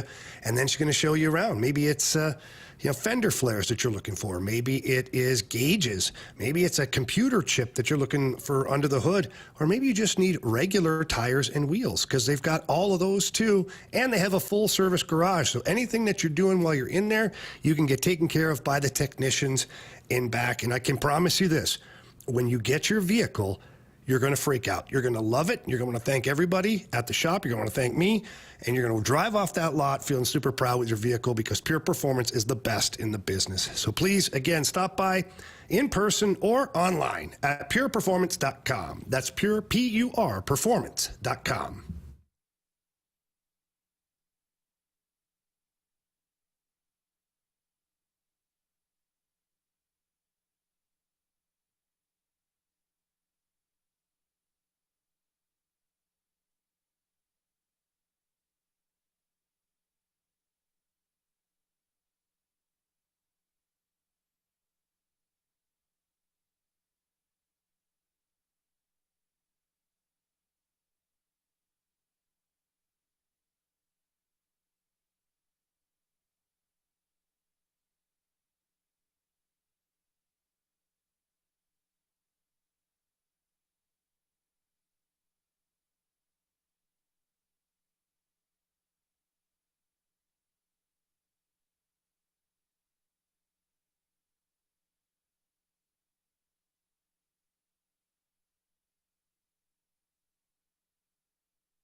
.101 ESPN Sports Center. I'm Andrew Marsh. It's time for a Sports Center update brought to you by Saliga Heating and Cooling. The Blues are back in action tonight, taking on the Calgary Flames. Pregame starts at 7 o'clock. Puck drop is at 8 o'clock, and you can catch all the action right here on 101 ESPN. We'll talk with Joe Vitale later in the show in the 5 o'clock hour, so make sure you tune in to that. Once again, Blues and Flames tonight. Pregame at 7, puck drop at 8. We're taking your mic drops regarding your St. Louis Cardinals. Just throw something out there. How you feeling about this team heading into 2024? What are your expectations? How can this team win this upcoming year? Send it our way to send us a mic drop, and then also text into the Air Comfort Service text line 314-399-9646. We have Are You Sold coming up next, so if you want to send in an Are You Sold, you can. Once again, the Air Comfort Service text line 314-399-9646. Are You Sold coming up next. I'm Andrew Marsh, and the Sports Center update is brought to you by Saliga Heating and Cooling, an independent American standard heating and air conditioning dealer.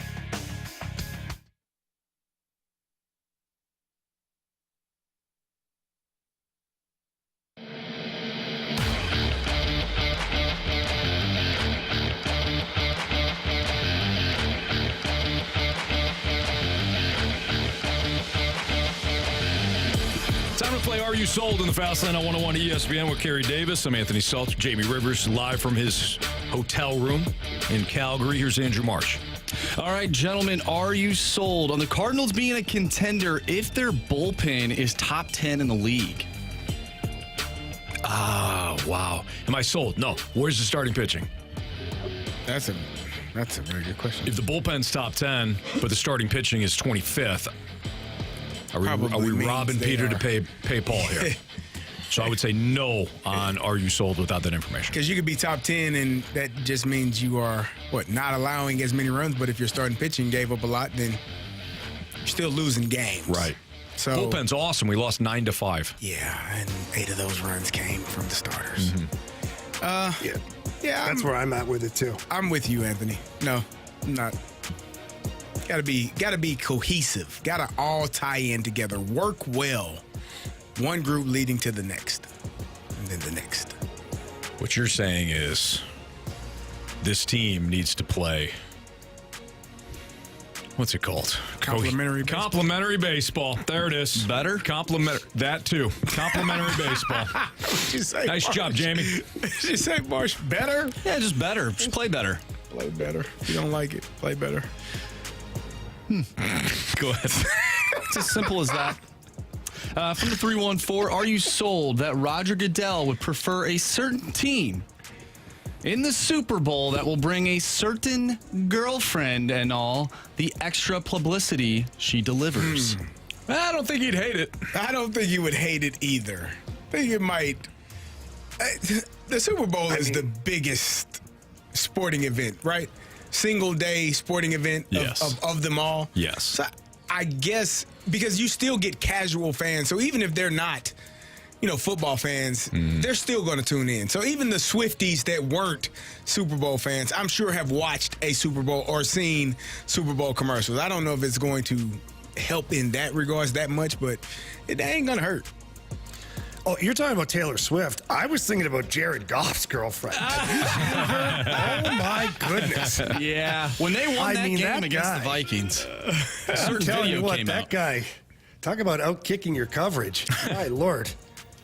Oh, so, okay, Taylor Swift. Yeah. Well, maybe let's that see here. goes into your answer, Jamie. It might not matter. I don't think it matters. I think everybody's tuning in to the Super Bowl anyways. There might be. Here's what I think will happen: is the households that have it on, the younger teenage girls and Swiftie fans will just be watching it more in the home that they're already got it tuned on. As far as you know what I'm saying? Like at my house, the Super Bowl will be on. My 15-year-old daughter, who loves Taylor Swift, might watch more of the game than she would ordinarily, but it's not, I don't feel like televisions are going on specifically because of that. First time looking up his girlfriend, his fiance. Oh, not bad. That one? Where she's in the waterfall? I mean, wow. Not that not that I know. Yeah, not that you're doing any research or anything. It's a guess. Yeah. It's a small guess. Sure. Jamie, you're prepared. That's for sure. We have our game notes, right? Yep. Professional. That's what I call it. Absolutely. Here's a question, though. What do you think would be better for ratings, though? Taylor Swift and the Chiefs being in the Super Bowl, or the Lions and their story? Do you think that captures the heart of all football fans? I think the first answer is Taylor Swift. Really? Yeah, because you're going to cross over. Haven't we done that enough? Apparently not. I mean, Anthony, think of the waterfall. Come on. Seriously. What if it's Chiefs and Lions? Yeah. It could be. Well, the NFL is rigged. What if it's Jason Kelsey that you're tuning in to watch instead of Taylor Swift? I Man, that guy's on a victory tour right now. I thought that was awesome. I thought that was great, man. It's like, don't worry, Swifty, I got you. Starts jumping out of the window. He's dragging kids over to meet Taylor Swift. Yeah. She's like, oh, this is great. This is fantastic. This is great. What time does the animal go back to the zoo? All right, guys, are you sold? This one comes from the 980. And look, before I say this, and this is from the texter, before I say this, I know no GM is perfect and there will be a mistake every now and then, but with Army, it's been a lot of mistakes since the year of the bubble that has led to where the organization is today. And he has an ownership that is willing to spend in order to win. So are you sold that Army can get this organization back to where it was 4 years ago? I don't see why he couldn't be the guy. You know, has there been decisions that Army would like back? Yeah. I mean, I don't know if he would admit that. I mean, he's a pretty open, honest guy about it, but you don't win every deal that you make, and that includes letting guys walk via free agency. I do believe that if nothing else right now, Doug Armstrong and his scouting staff and his front office, they've proved to us that they can recognize talent. You know, this is a team that up until this year, I mean, they haven't had a top 10 pick since Alex Pietrangelo in the draft. I mean, that's a big deal. And you've still managed to produce really good hockey players. You got Robert Thomas, you got Jordan Kyrou. Kyrou was a second-round pick. Say what you want about the player, but that's a second-round pick now that gets a point a game. And so let's just go back to the World Junior Championships this year. The Blues had 7 players in that tournament. Those 7 players eclipsed every other group of players that were there from other organizations, blew them out of the water offensively with their numbers and their talent and all that. So is he going to do it overnight? No, I don't think it's an overnight process. But am I reassured that he can identify talent and get the right guys in here? Yeah. I think the future looks good. I think that the gap between now and when those other young players are impactful, that could be a bumpy road, and we'll see how Army navigates that. By the way, going back to the whole Jason Kelce, Taylor Swift thing, I saw this tweet from a Swiftie, and obviously Jason Kelce had all the little, I'll call it nonsense. It was fun, right? The Swiftie tweets out, I feel like Jason Kelce did all that last night or, Sunday to take the heat off of Taylor, and I honestly love him for that. And then this fella named Gary goes, I feel like Jason Kelce did all that because he likes drinking beers and doing Buffalo stuff. Well, both things can be true. He may have shielded Swiftie while also still drinking beer, you know? Both things can be true. That. And support. I love when he did the brother. shot out of the bowling ball. That was one of my favorite Sometimes ones. you got to do that. Sounds terrible. Yeah. Yeah, I don't know. Be careful. Yeah. Drinking out of there, That Anthony, sounds when terrible. some guy's finger's been in there. Yep. Got to be careful. You don't. You want to make sure you clean that hole out after that guy had his finger in there, and then that way, when you're drinking it, it's better. You don't get the germs. Mm-hmm. Yeah. Yeah. Good call, Jamie. Real safety first. Real good Please call. and thank you. Yeah. Mm-hmm. You're welcome. Anything else there, Marshy, that Jamie can comment on? I mean, there's a lot that Jamie can comment on. I think we should probably move on before he does. Fair point on that one. Has Jake Neighbours play this season turned heads in the front office? That's next on 101 ESPN.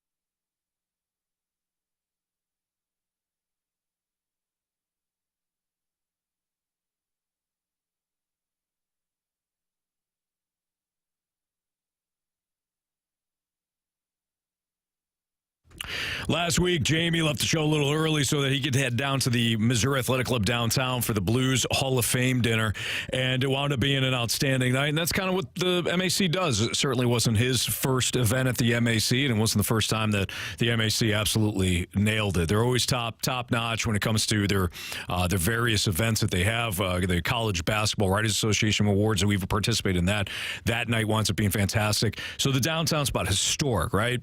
But when it comes to the West Clubhouse, it's get my workout in. I love heading down there and getting the workout, changing, prepping for the show. I can kind of do it all right there. If I'm hungry, I get something there to eat as well. But the Missouri Athletic Club has become kind of a daily routine for me.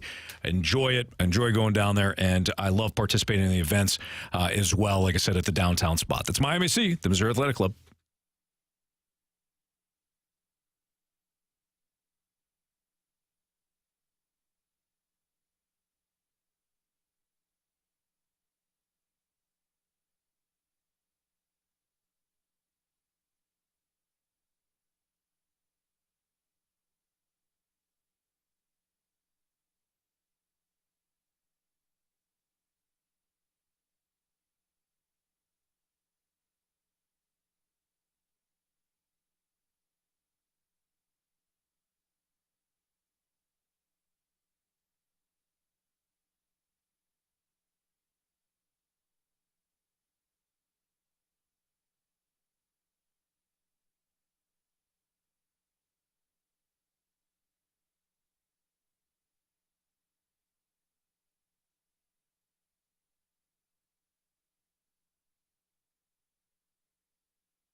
Jamie Rivers, Carey Davis, Anthony Stalter's Fastline on 101 at ESPN.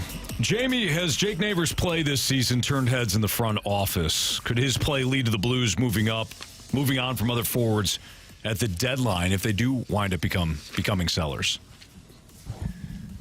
So did you just ask me if Jake Neighbours at risk of being traded? No. Does his play allow the Blues to potentially move on from other forwards at the deadline if they are sellers? I think the Blues are going to move on from a couple of forwards anyways, but I don't think Jake Neighbours' play has anything will force them to move on. Like, what's his competition right now? It's Jordan Kyrou? Because Kyrou's playing on the first line right now with Thomas and Buchnevich.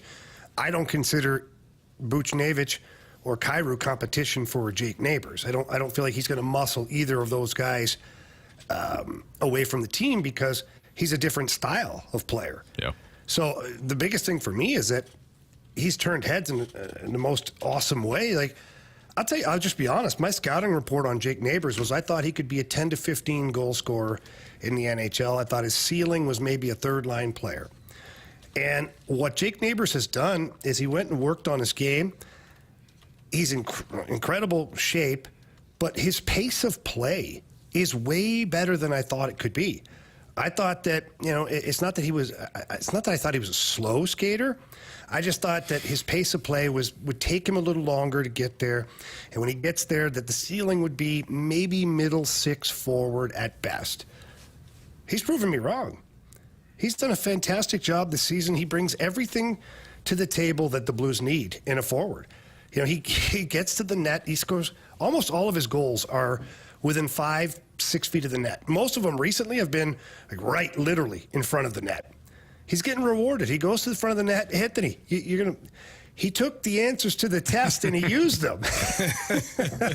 He did, like that. And credit to the young guy for that, because he knew that the Blues needed more of a net front presence. He even heard his own head coach, Drew Bannister, say, we need more of a net front presence on our power play.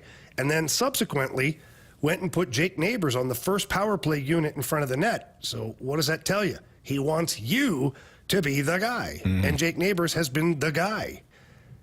I love what he's doing out there. I think his physicality has been great. He doesn't take undisciplined penalties.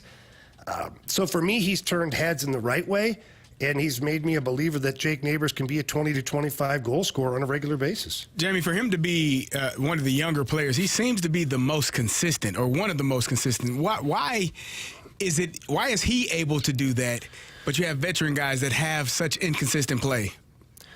So, Carey, I'm going to throw something at you here that is going to make you go, ah. Okay. And that is that Jake Neighbours is an old school throwback. Okay. He's a throwback player. The way he was raised out west here in Calgary, in the Calgary area, by his dad. By the way, his dad's a fantastic dude, total old school, hard-nosed type individual. And that's how he raised his kid. And his kid went off to play in the Western Hockey League the exact same way. Played that hard-nosed, don't take a shift off, the game owes you nothing type of mentality. And that's carried over. From the moment he's been with the Blues, everybody talked about the kind of leadership that he brings. How about that? A young guy bringing leadership. And you watch this guy interact on a daily basis. Anthony, you know this. Marshy, Carey, you guys all know this. We've all been a part of teams at some level, at some point in life. Guys that when they come into the locker room or they come into the room, they elicit a response. And the response is usually like people are happy to see him. Like, that's Jakey. Hey, what's up? They make a point of saying hi to Jake Neighbours, of seeing how he's doing, to listen to the story he's telling. It's a guy that's a born leader. And so I think that it's just his personality, it's his character that has got him playing every single game as hard as he possibly can. Are they all Picassos? No, they're not. He's still a young player in a very good league, and he's going to have some nights where it doesn't look good as other nights. But for my dollar, watching Jake Neighbours play, he has not disappointed me at all. And I think that that's just it's a credit to him. It's a credit to his coaches that he's had before. And it's a credit to his father and his mother for raising him the right way to get out there and always work hard. What do you think the Blues saw with Jake Neighbours? That old school that you're talking about? Like, let's go back in time here, because we talk so much about when a team, it doesn't have to necessarily be the Blues, but when a team misses on a player. Like, what were they thinking? Okay, let's do this with now that Jake Neighbours is panning out. What do you think they saw in his game early on to scout him, and now he's paying off? Truthfully, they saw Braden Shen. That's what they saw. They saw physically he's built pretty much the same way. Left-handed shot, up and down the ice, finishes all of his hits, not afraid to throw the mitts down and get after it. Now, he fought more in junior hockey. He's only had a couple of fights in the NHL, but that will come with time, and the fights will find him. Look at what happened in the last two games against Washington. He had Tom Wilson wanting to kill him because he kept getting in his grill. And trust me, that's not a great guy to have wanting to kill you, but it doesn't matter. It didn't change Jake Neighbours' game, though. Like, some guys get in that position and, like, holy crap, all they can think about now is Tom Wilson and trying to rip my face off. Jake Neighbours didn't care. Yeah. So, to me, with the leadership abilities, his work ethic, with the talent that he has, they saw Braden Shen in Jake Neighbours, and you look at that and you go, okay, I'll take two of those, please. Mm-hmm. Makes sense to me. Carey Davis, Jamie Rivers, Anthony Stalter. We have the Gauntlet next. Now, Marsh, do we need a new Gauntlet contestant? I just found one. All right, nice job there, Marsh. Nice job, Andrew. We'll have a new one today. There you go, new Gauntlet contestant next in the Fast Lane on 101 ESPN.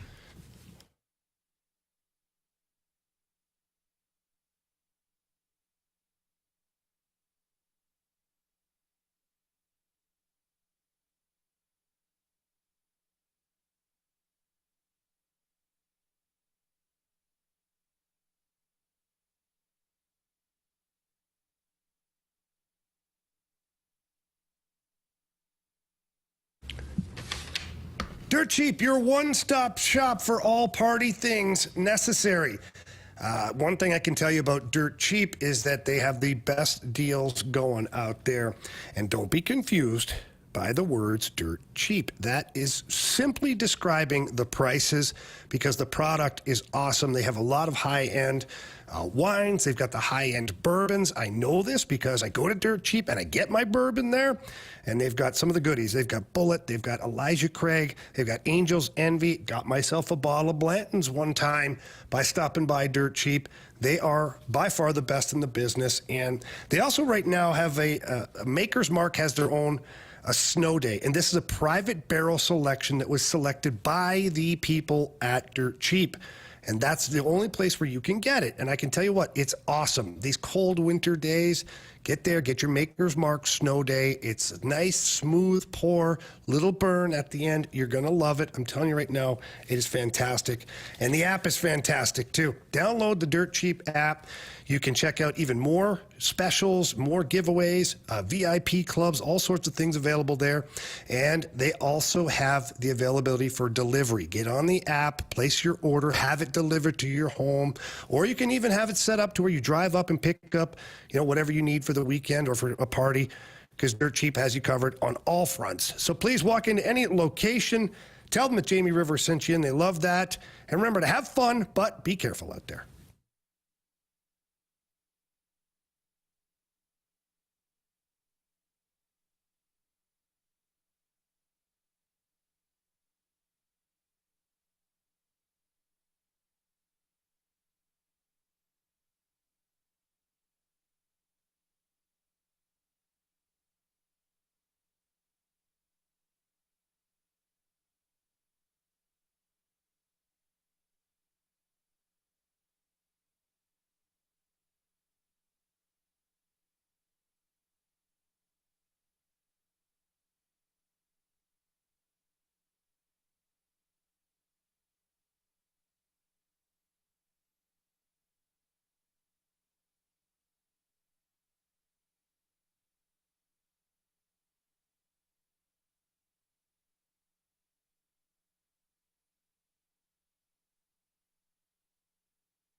Warriors, 4 categories, 1 challenger.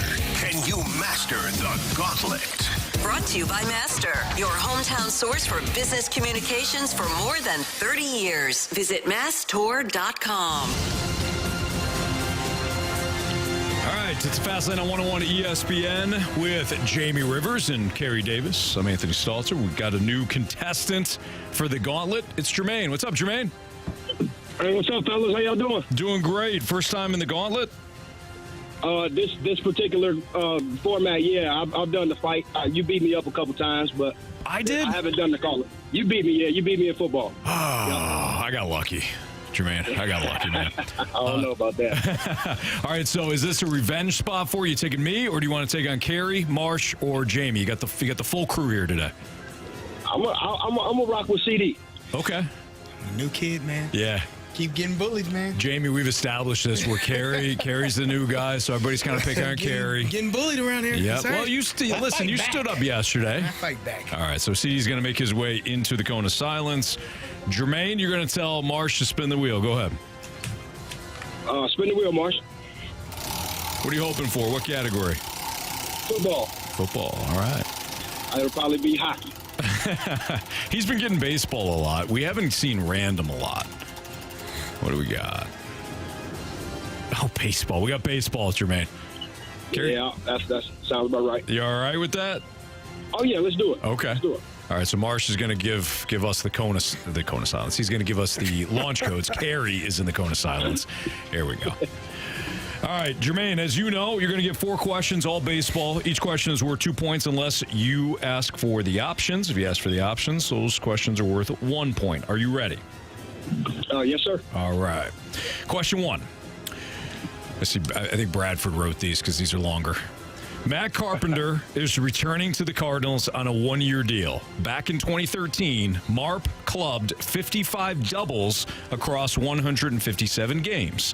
One other Redbird also managed at least 40 doubles that season. Who was it?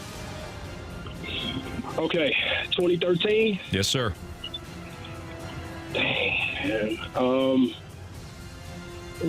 Let me get the options. Let me get that so I'm not here all day. We'll do the options. No, that's all right.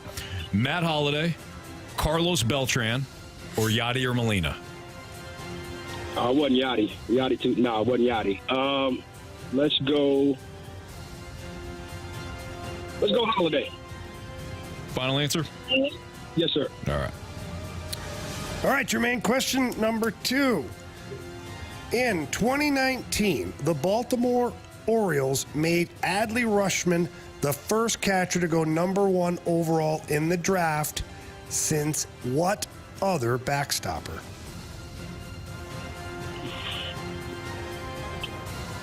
Wow. Hey, man, who was the guy that had the bad injury? I need the options. Give me the options. Sure. Was it Buster Posey, Joe Mauer, or Charles Johnson? Okay, so I got to be Mauer or Posey. I was thinking Posey. He had the bad injury, right? Home plate collision. Posey. Let's go Posey. That was him.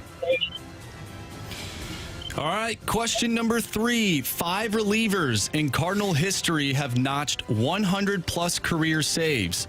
Jason Isringhausen, Todd Worrell, Lee Smith, and Bruce Sutter. Are 4 of them? Name the 5th. Oh, man.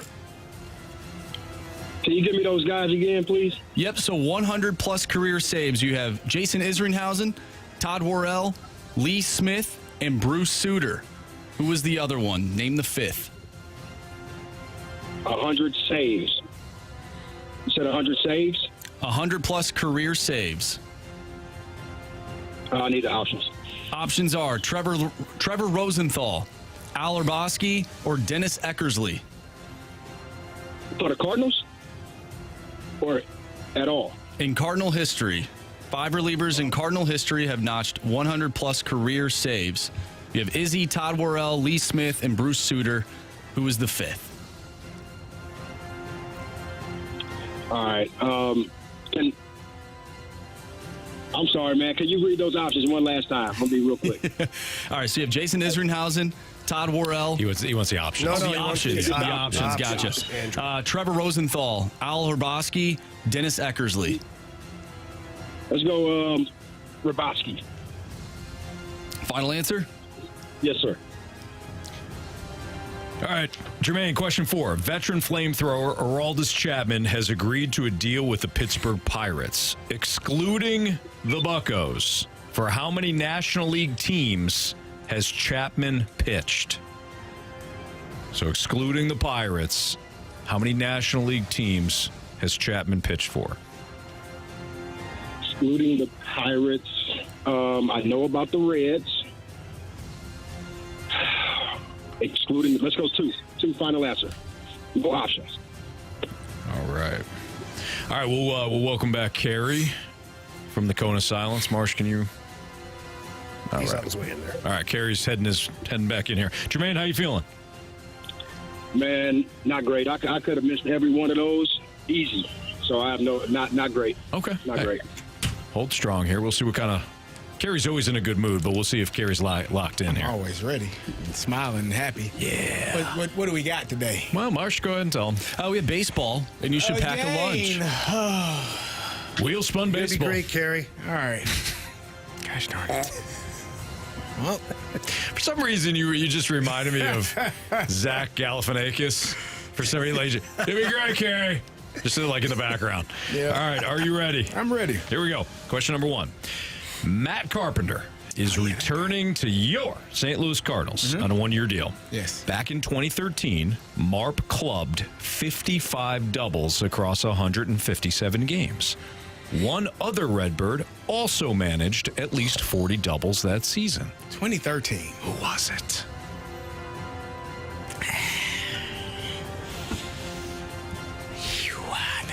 I have an answer in my head, but I feel like I need the options. Please. Matt Holliday, Gosh darn it. Carlos Beltran, Yadier Molina. Ah, dog it. I should have just went with him. Matt Holliday, final answer. All right, Carey, question number 2. In 2019, the Baltimore Orioles made Adley Rutschman the first catcher to go number 1 overall in the draft since what other backstopper? Oh. I feel like it's like a legendary catcher or something. Ah, man. Joe Mauer, Buster Posey. This is just a guess because I feel like I need to guess one. It's probably Joe Mauer. And it could be Buster Posey. Or it could be neither of those guys. Give me Buster Posey. Nah, give me Joe Mauer. Final answer. Okay, Mauer, final answer. Question number 3. 5 relievers in Cardinal history have notched 100-plus career saves. Jason Isringhausen, Todd Worrell, Lee Smith, and Bruce Sutter are 4 of them. Name the 5th. Can you give me those names again? Sorry. Absolutely. Jason Isringhausen, Todd Worrell, Lee Smith, and Bruce Sutter are the 4. Name the 5th. Give me the options. Options are Trevor Rosenthal, Al Hrabosky, Dennis Eckersley. Dennis wasn't here long enough, was he? Give me Al Hrabosky. Final answer? Final answer. My apologies, sir. All right, question 4. Veteran flamethrower Aroldis Chapman has agreed to a deal with the Pittsburgh Pirates, excluding the Buccos. For how many National League teams has Chapman pitched for? So excluding Yes, the Pirates do not count in this discussion. the Cubs and the Reds. 2. Never played here. Never played in Milwaukee. 2. Final answer. Okay. Here we go. Let's go over these. Jermaine versus Carey. Let's go, Jermaine. We're going to start with that one. Veteran flamethrower Aroldis Chapman has agreed to a deal with the Pittsburgh Pirates, excluding the Buccos. For how many National League teams has Chapman pitched? CD, as we just heard, you said 2. Jermaine, you said 2. Correct answer is Deuce, 2. 2. Cincinnati and Chicago. Nice job, guys. Neither of you needed the options for that one, so we've got a 2-2 tie. 5 relievers in Cardinal history have notched 100-plus career saves. Jason Isringhausen, is he? Todd Worrell, Lee Smith. Oh, when we do that, Carey, you got okay. Yeah. That's new for me. my bad. I apologize. Yeah, when we break That's into an on me. Izzy chant, you just go. was unaware. Yeah. Mandatory Yep, 4 count. It's mandatory. Okay. Yep. All right. Yeah, so Izzy, Todd Worrell, Lee Smith, and Bruce Sutter are the 4 of them. Name the 5th. Jermaine, you said Al Hrabosky. Carey, you also went with the Mad Hungarian. I did. Correct answer is It is Trevor Rosenthal. Trevor Rosenthal had 121 saves. Are you serious? Yeah. That's why we want him back. That's right. Gosh darn it. Bring definitely him back. He had like 40 in 1 year, so I guess he was almost halfway there, right? Yeah. Nah, I'm doing the math. Okay, so still 2-2. Matt Carpenter is returning to the Cardinals on a 1-year deal. Back in 2013, Marp clubbed 55 doubles across 157 games. One other Redbird also managed at least 40 doubles that season. Who was it? You both went with Matt Holliday. Correct answer is Beltran. Yada, yada, yada, yada, yada, yada, yada, yada. Yadier Molina. What? Yachty at 44. Are you serious? Jermaine, and I quote, well, I know it's not Yachty. I said the same thing. What? I would have picked that for like career doubles, to be honest. So, He had a great year. 44 doubles that year for Yachty. wow. So we still have a 2-2 tie between Carey and Jermaine. Yeah. In 2019, the Baltimore Orioles made Adley Rushman the first catcher to go number 1 overall in the draft since what other backstopper? Didn't take any options. I Carey, picked the younger guy, so I think I got him. Carey, you were flip-flopping between two guys, Joe Mauer and Buster Posey. Are they on the list? You said Buster Posey, then said, wait, no. Give me Joe Mauer. Final answer. So you landed on Joe Mauer. Jermaine, you went with Buster Posey. Whether you use the options or not doesn't matter. They're both on the list. Oh, well, there you go. The other option was Charles Johnson. Okay. So if it's Charles Johnson, for the second straight day, Carey is going to go to a walk-off. If it's Buster Posey, Jermaine wins today, and he'll be back tomorrow. If it's Joe Mauer, Carey will have picked up 2 Gauntlet victories back-to-back. Joe Mauer. One of you is right. Well, there will be no walk-off. Jermaine. You have chosen poorly. Joe Mauer in 2001 was a number 1 overall pick. Thank you. Carey Was wins Posey today. not number 1? No, Posey was one pick? No, was Posey fifth. was Posey was not the number 1 overall pick, but But he's younger, right? he is younger. Yeah. Yeah, that Dang. was Okay, all right. He got drafted in like 09, 08, something like that. So he was definitely younger. Yeah. We do have some controversy, though. Yeah, we do. Because in 2010, Bryce Harper was drafted by the Washington Nationals as an outfielder/catcher. No, it doesn't count. Nope. Well, No. thank you. Not worrying about it. No controversy. No controversy. Jermaine. Good game, CD. Good game, Jermaine. Appreciate you. Jermaine, good stuff, man.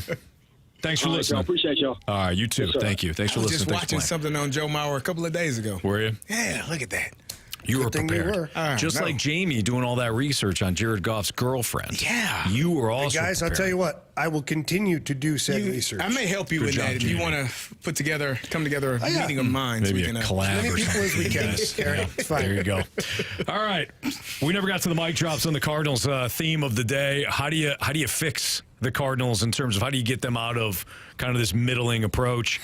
John, Chris, they might have some suggestions for us next on 101 ESPN.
Hey, it's Carey, and if you're in the need of some remodeling for your home, I have the perfect company for you. It's STL Design and Build. They're a company that has done a great job at my home. They came and worked on my deck. They gave me all the information that I needed. My deck was worn out. It had been 10 years of use and had needed some updates, and STL Design and Build came out, got the work done in a timely manner, great price. They did the work, and they were able to help me, walk me through the process. My project coordinator, Becky, showed me all of the ins and outs of what needed to be done. This company literally was with me in making sure that I knew exactly what was taking place with my deck. They had a Builder Trend app, which allows you to go on there and approve or deny any work that's being done. It's right there in your hand. At the drop of a hat, you can pick what you need to get done, and it will be done for you. STL Design and Build is an award-winning company, taking home the top workplace award as well as best home improvement company. They truly believe in helping people and treating people how they want to be treated. The STL obviously stands for St. Louis, but it also stands for Sky's the Limit. So if you need some work done at your home, interior, exterior, reach out to stldesignandbuild.com. That's stldesignandbuild.com, and tell them Carey sent you.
It's Fastlane on 101 ESPN with Carey Davis and Jamie Rivers. I'm Anthony Stalter. Jamie, you had some stuff to say here.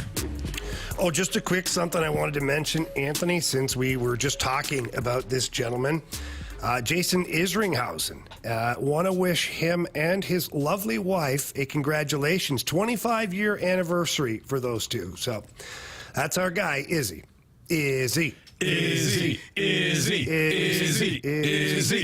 There we go. Now we got it. Nice job there. Congrats, Izzy. I can't believe she's Congrats. tolerated you for 25 years. Yeah, I think he said that in his Facebook message, basically. Like, this is... He did, basically, unlucky. and he's not wrong. I mean, one thing he is very honest. Yeah.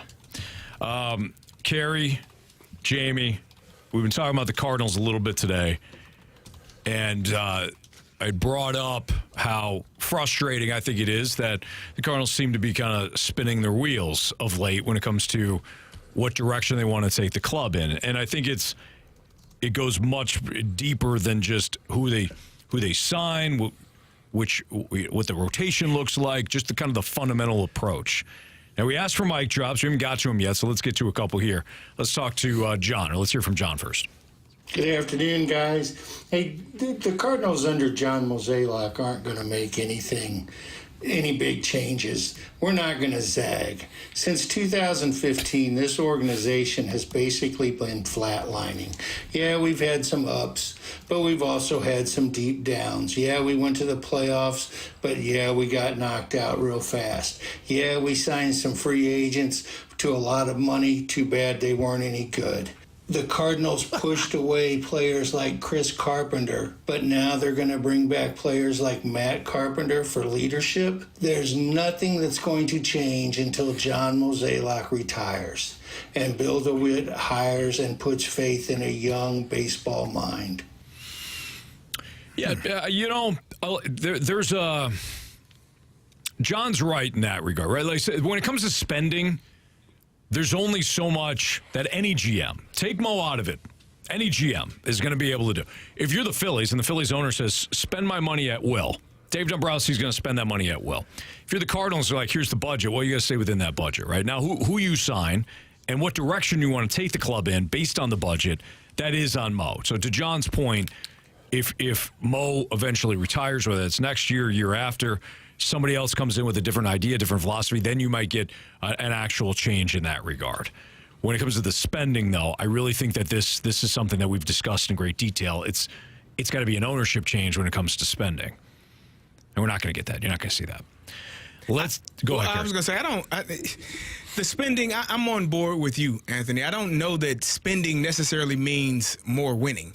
But I think the philosophy, the mindset, who you are, what players you go get. And again, Jamie, I know I tend to blame players more than anyone else because at the end of the day, you're a professional athlete. You have to do your job to the best of your ability. Nolan Arenado didn't have a great start to the season last year, and that kind of spiraled out of control for him at one point. And he just wasn't his normal self. But when you are a professional athlete, your job is to be the best you can be. And I had a coach tell me, our job is to find someone to replace you every single day. Your job is to not be replaced. And if you have that mindset, then you're out there performing to the best of your ability every single day. I don't think the players performed well enough last year. But I also think that, the POBO has to find players that are at the elite level or towards an elite level and not just guys filling voids or filling roles or here on the roster. And I think last year at times you had guys playing a lot of games that, Taylor Motter played a lot of games. I don't think Taylor Motter should have been playing a lot of games. Nothing against Taylor, but there should be roles for guys that play every single day and do their job and help you win baseball games. And if they're not doing that, then you have to find people that will. All right, let's hear from Chris next. Anthony, you're 150,000% correct. Thanks, Chris. The Cardinals do not have an identity. They do whatever is fancy at the moment. They like to be Mr. Fancy Pants, wearing bow ties and such, right? What could get the Cardinals on the right track, you ask? Or should I say, who could get the Cardinals on the right track? Most people involved with the organization right now, what are they? They're Sesame Street. What do I mean by that? They're puppets. They're silly puppets. Who could we get in the dugout, I ask? Who could it be that would not be a puppet and would know exactly what to do? Tell me, who can we get as manager of the Cardinals that would not put up with any nonsensical tunes and puppetry? I wish there was one guy in particular that could fill this void. Who could it be? Tony? I think that ship has sailed. Let's just be I also think Chris is probably alluding to Terry Francona or Joe Madden or Mike Schilt. We had him. Schilt. You had him. This is the part where I disagree because you had a manager who had his own opinion on things, and they said he was fired. Where is he now? For philosophical difference. He's San Diego. He's got a job somewhere else. San Diego. And I'm of the mindset. I mean, we just talked about Adrian Griffin from the Milwaukee Bucks getting fired. If I'm going to get fired, I guarantee you this, I'm going to do it my damn way. If you're going to fire me anyways. So I say that to say that if Ollie is going into the final year of a contract, you might as well do what the hell you're going to do. Because eventually you're going to get fired for either not winning or not doing what they ask you to do. Now, you can get fired for winning and not doing what they ask you to do, but I don't think it's a managerial issue. I just don't. I think it's a mindset, philosophical issue, and that starts at the top. Mm-hmm. Yeah, I think it falls on the players, guys. Honestly, like Ollie Marmol didn't step into the batter's box once last year or onto the bump to throw pitches, and neither did John Mozeliak. Now, did John Mozeliak, he's talking about the puppetry. Did he force Ollie to have a certain lineup? I don't know. A lot of people think he did, but maybe he didn't have as much of a say in it as people think. I don't know. I don't really care. At the end of the day, the players, whoever it was that they put out there, wasn't good enough to win them games to get them even close to a playoff spot. So at what point do the players start to feel the heat? Because the manager can make as many decisions as he wants. The players still have to execute. Every single time, all roads lead back to players. Mm-hmm. And so for me, the players have to be better, regardless of who the hell the manager is. Do you know how many teams have had managers that suck, that don't know their butt from a hole in the ground, and yet they still go on to have winning records and make the playoffs and do damage? Yeah. Why is that? Because they're good players. They're talented. Yes. With clear direction of how you're going to win games. I think it starts in the front office. Forget the spending aspect of it.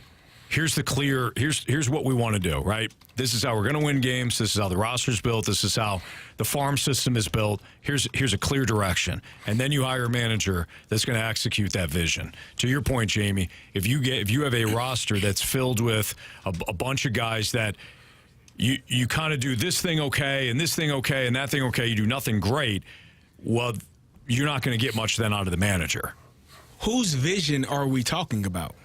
It should the guy that's building the roster. So Mo's. So then essentially he's the manager as well.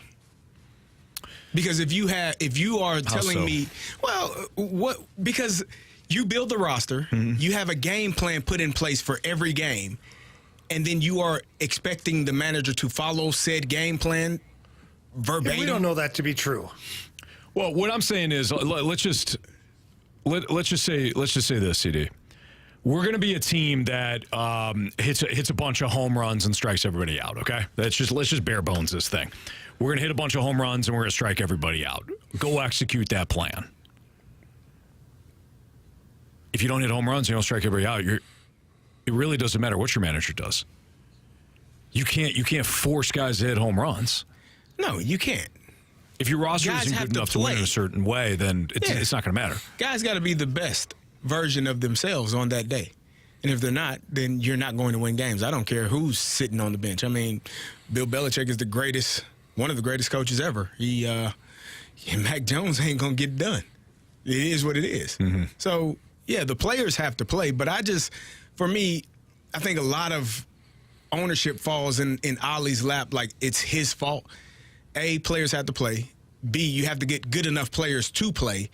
And then I think you have to trust your manager. The analytics part of it drives me crazy because I can't make a decision based solely on analytics. I have to understand that, man, this guy's playing well right now. I'm not taking him out. I don't give a damn what the analytics say, what the paper says. I'm going to let him play, and I'm going to let him pitch because he is a man that is performing at a high level in this moment. Leave him the hell alone. And I think those are the decisions that managers have to make, even if other people don't agree with it. And that's when you become the best baseball team, football team, basketball, hockey, whatever it is, when all pieces align and are hitting on all cylinders at the same time. That's Carey Davis, Jamie Rivers, Anthony Stalter. It's the Fast Lane on 101 ESPN. We got NFL 4 Downs next.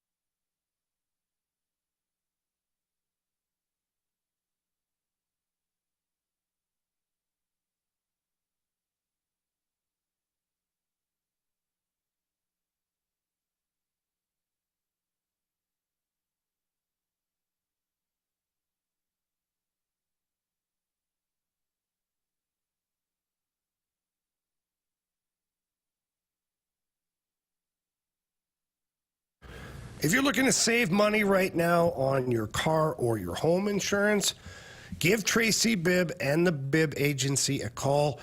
They're partnered up with Allstate Insurance, and I can tell you this about Tracy Bibb and the Bibb Agency. You're going to get that personal attention that you deserve from your agent. And what does that mean? All it means is that you don't have to dial a 1-800 number and get somebody different every single time that you call there. You're not going to have to explain everything to whoever it is that answers the phone every single time you call there. It means that if for some reason you get a fender bender on the side of the road and maybe you're not sure of what to do or what the process is, you're not going to have to call that 1-800 number and talk to somebody that you don't know.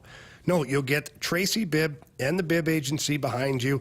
I know from my own experiences of needing information quickly, being stressed out, having anxiety, not understanding the policies or the claim process. Don't worry about that stuff. Give Tracy Bibb a call, and she's going to walk you through all of it. She's going to make sure that you have the proper amount of coverage, and the Bibb Agency is going to fight for you to get the best rates out there that they possibly can get. So please give Tracy a call for a free non-committal quote. That number's 314-328-4260. Again, that's 314-328-4260. It's no fib. You're in good hands with Tracy Bibb.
ESPN Sports Center.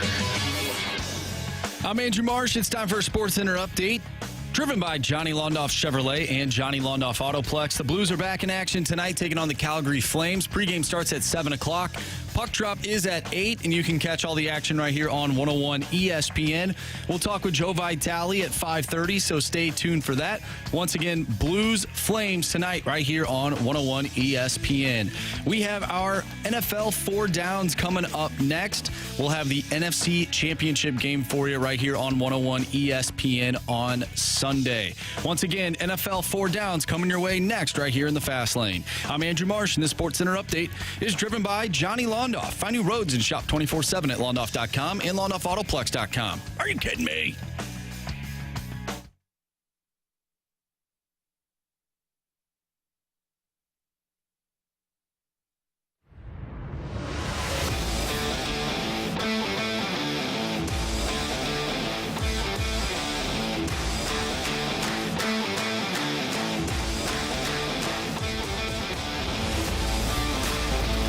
It's a Fast Lane on 101 ESPN. Carey Davis, Jamie Rivers, Andrew Marsh. Time for NFL 4 Downs. First down.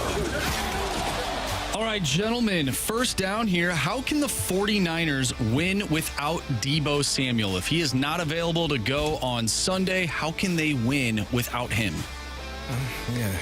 Use Christian McCaffrey in every way possible. They still got a lot of talent. I mean, I think you got to get Brandon Ayuk more involved in the game. It's tough when you game plan a certain way all week, and then the focal point of that game plan goes down.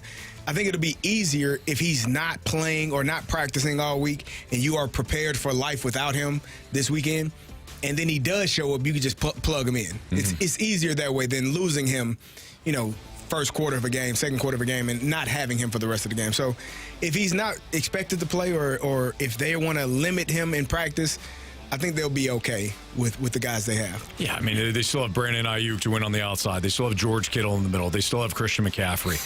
But it changes the offense. It changes the explosiveness and the confusion for the defense if you don't have Deebo Samuel, because we've seen them move Christian McCaffrey into the slot. We've seen him move him outside. We've seen Deebo Samuel line up in the backfield. This positionless football that Kyle Shanahan has created is part of the offense. It's part of the beauty of the offense. So if you don't have Samuel, I don't think anybody just steps in to that role. But you still, my God, you still have 3 outstanding weapons. Yeah, it just changes things. And Jennings had himself a good game last week too. Juwan Jennings. Second down.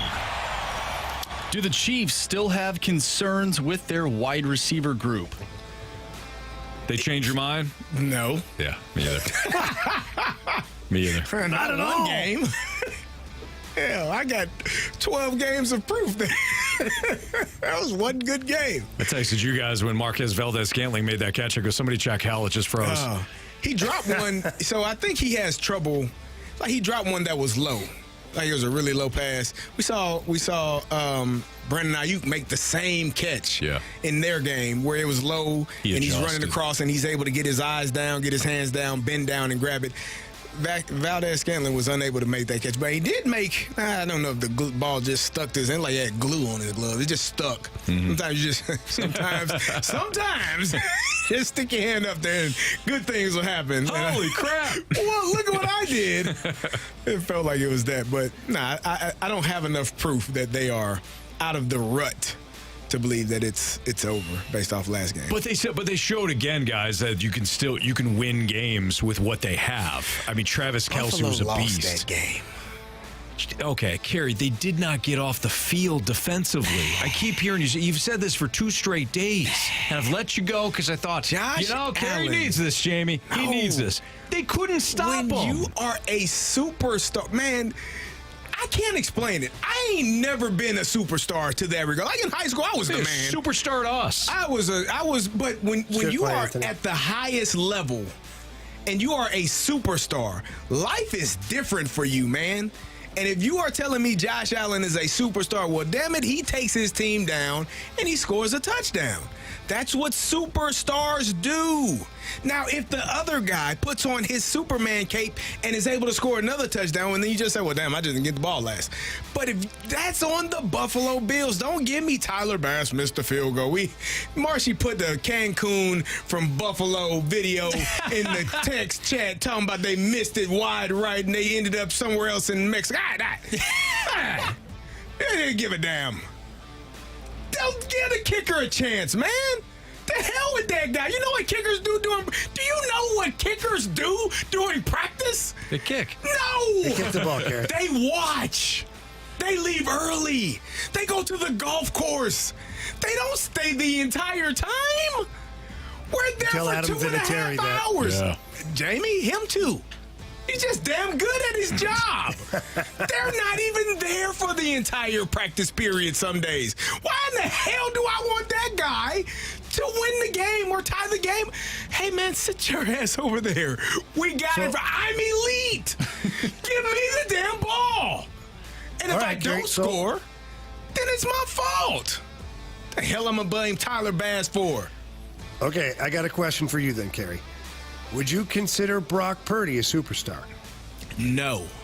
Well, he took his team straight down the field and got a touchdown. And he was, and the other guy was not a superstar, and he didn't. I think superstars take their team all the way down. He has a superstar team. I don't think he's a superstar player. I wasn't able to talk to you guys yesterday, but I was sitting at home on Sunday evening, and I thought to myself, are we finally friggin' done with the Brock Purdy crap? Everybody's like, oh, he's a systems guy. The systems guy just took his team down the field in a high-pressure moment and won a damn game. At what point do we give this guy credit? I do give him credit. If he was a Pittsburgh Steeler, we'd be making statues of him. No. I know how this goes. No. I wanted a statue for Kenny Pickett to start the season. Now I've scrapped those plans. Statue, all right, of him standing around. He is a statue in the pocket. Standing there taking hits, not knowing where the ball should be going.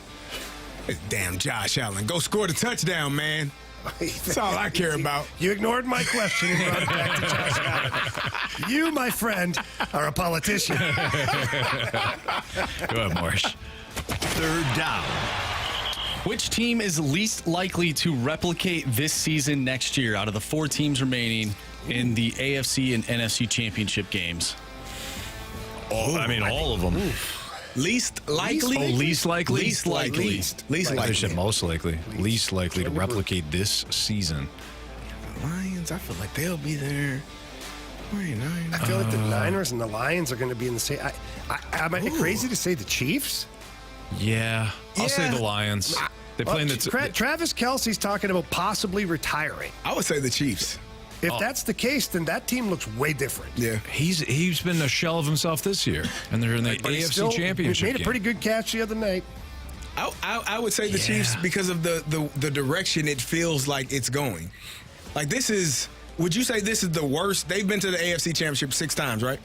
Would you say this is the worst version of this team? Yeah, and they're 4 quarters away from going to the Super Bowl again because they have Mahomes. They're worse than what they were the previous 5 times. I'm not going to say the Chiefs. They got Mahomes. I'm not going to say the Ravens. They got Lamar.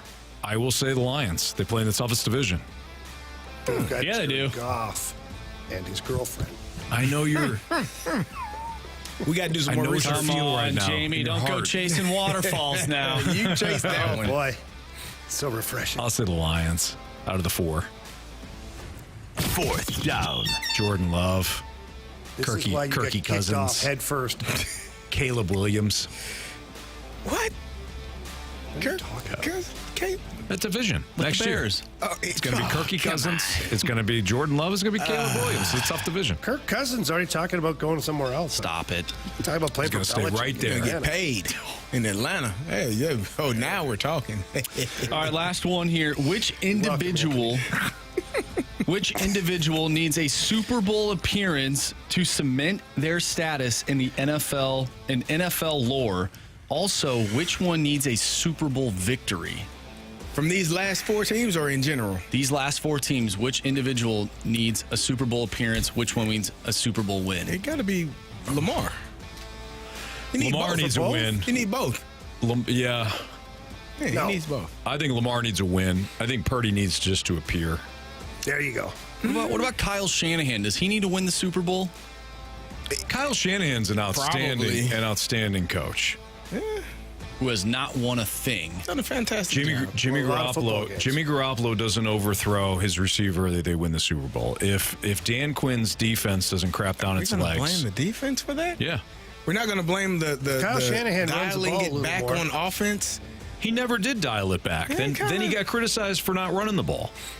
Yeah.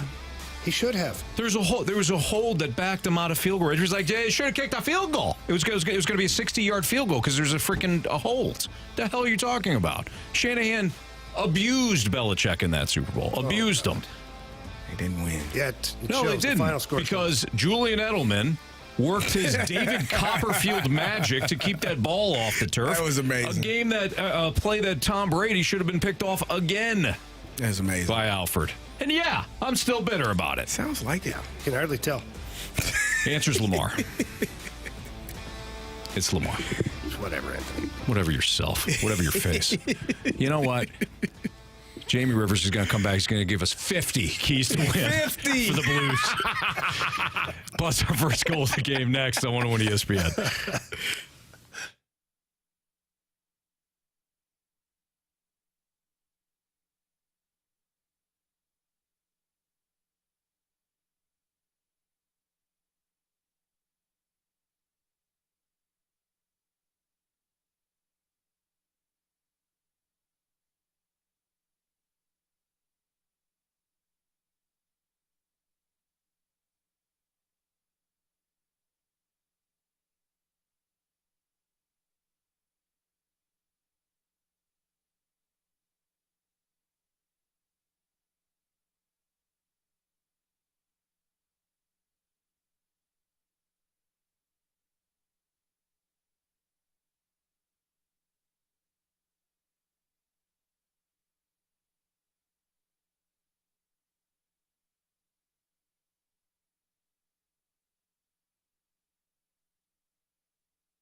Jamie Rivers, Anthony Stalter, and our guy Stewie is on the line right now. And Stewie, I know that you run into this a lot where somebody's working with a real estate agent. They may have their own lender, but I know you got some advice to give out for those people too. You know what, Anthony, let's talk a little bit frank. You're going in to buy a house. You speak to a real estate agent. You don't know where to get financing. You don't know what to do. And the real estate agent says, go to my guy. Now, I understand these real estate agents have relationships with them, but do they really know if that's the best deal for them? And are they really looking out for your interests? Because a lot of these loan officers and real estate agents, they're cousins, they're friends. What is that all about? Now, I'm not saying you shouldn't go to them. What I'm saying is do your proper due diligence. This is the biggest investment you're going to make in your life. Compare. Now, if you don't know how to compare, give me a call. In 10 seconds, I can teach you how you compare one lender to another lender. It's very easy, so you're comfortable. You won't have to worry about it, and you'll be able to see what the best deal is for you. So be smart. It's the biggest investment. Compare and get a second opinion. That's our guy, Stewie, and I'm telling you, he always has fantastic advice for all of our listeners. And when it comes to giving someone a call for information, Stewie's the guy. And he talks about having the answer within 10 seconds. Well, he's not wrong. He's always got great advice for everybody. And so pick up the phone, give him a call, and the phone number is 314-324-4440. Again, 314-324-4440. Call, text, day or night, weekend. Stewie's our guy. He absolutely should be your guy.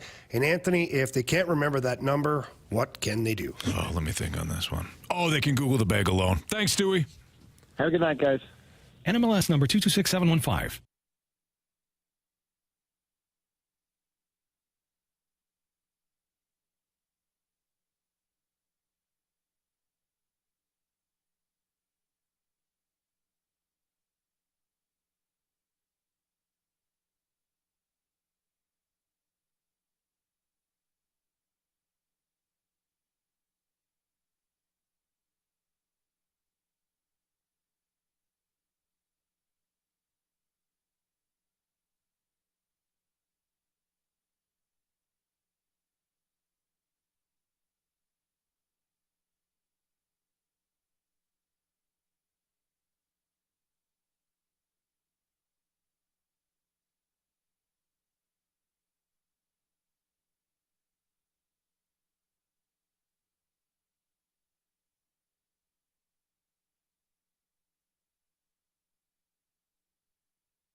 The Blues take on the Calgary Flames tonight in Calgary, and Jamie Rivers, before he signs off for the day, is going to give us now 60 keys to win for your St. Louis Blues. So, Jamie, we're all ears, buddy.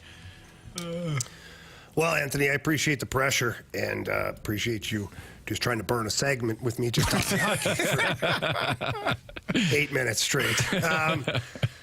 No, tonight for the Blues, I think there's a couple things that are clear. I think that you have to bring the complete game that you did last game against the Washington Capitals. For me, it cannot be a one and done for the Blues.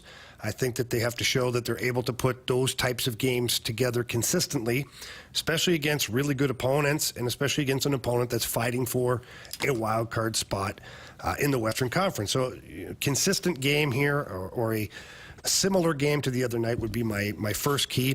Second one here is don't get outworked by the opposition. You know, the Calgary Flames they do have a lot of blue-collar type players out there, and they're going to test you, and they're going to try and get to the front of the net, and they're going to put pucks there, and you can't lose puck battles. You've got to make sure that you're ready to engage immediately from the moment the pucks drop to start the game until the very last buzzer, whether it's 60 minutes, 65 minutes, whatever it takes to get that win. I think also you have to focus on getting even more pucks to the net. The other night was good, but it has to become the norm now for the Blues to be a team that just funnels bodies and pucks to the net on a consistent basis. And I think if you do that tonight, you know, Jacob Markstrom's getting his first game back. He's had a lower body injury, I believe, that he dealt with. Get in his face, man. Make him uncomfortable. And Jake Neighbours, get in front of the goalie. Oscar Sundqvist, Pavel Buchnevich. Get out there and disrupt that goaltender and make life difficult for him. And maybe you get a couple of squeakers that get in there just because you're in his face. Love it. Carey, now your 60 keys to victory tonight. Jamie pretty much hit on everything. Okay. I don't think you need any more from me. No problem. Appreciate your support, Carey. Man, let's get to the first goal of the game then. Let's go, boys. We need you to score more goals. Get those loose pucks. Thomas to Carey. Score! Goal! No big deal. Game winner. So, Jamie, are you up to 3 now on us? I think so. Oh, man. You're starting to pull away here. I apologize, guys. Oh, go ahead. I don't. Mr. Leader in the clubhouse, 3 goals. All right, tonight, for me, Anthony, it's easy. Jake Neighbours. Jake Neighbours, he's from Calgary. Last time he played here against the Flames, we thought he had a goal. We thought he deflected it. He had a heck of a game, had a number of shots on net. Talking to him tonight, he's amped up. He's going to have like 25 or 30 friends and relatives at the game. And you don't go out and play poorly when your friends and family are there, Anthony. Usually you find a way to make a difference.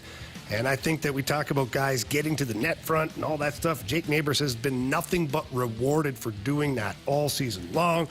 Jake Neighbours for the win. Boom. Carey Davis. Not pleased with that. Not pleased. Absolutely frustrated by Jamie's pick. I wasn't happy about that one at all. Nope. Can't say that. You're welcome. Appreciate it. Well, it's clearly who I was going to go with.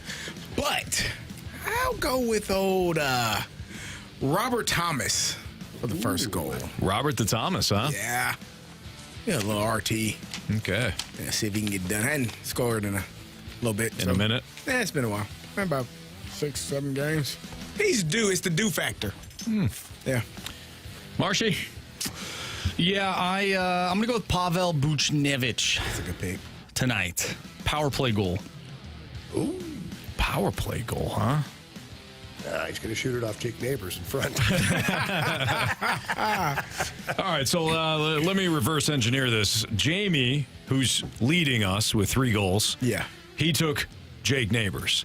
So he likes something about that line tonight against the Flames.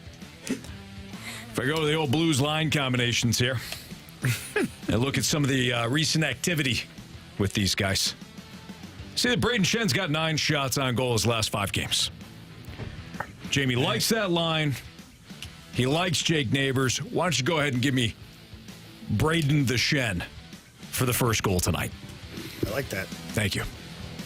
Shenner's dad and his mom are going to be at the game, too. Boom. He gets that extra energy. Boom. I like it. The Boom. parents Encouragement. bump. Absolutely, yeah. All right, Jamie, you go get them tonight, all right?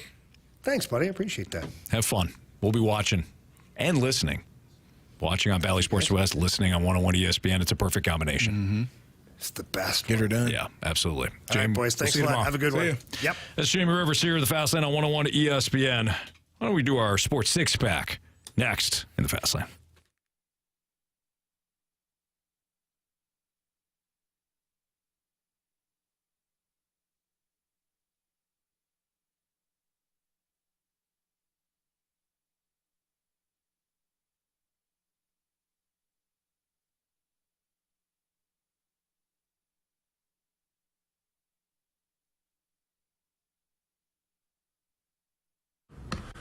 The big game is just around the corner. You got some fantastic playoff games in the meantime.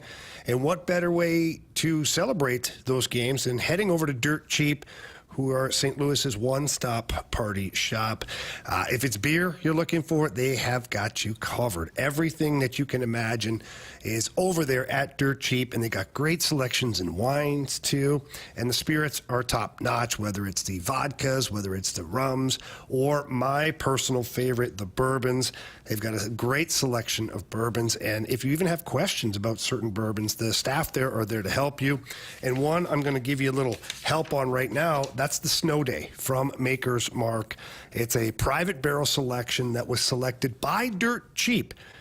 It's a brand new item and is only available at the Dirt Cheap locations. You're going to absolutely love it.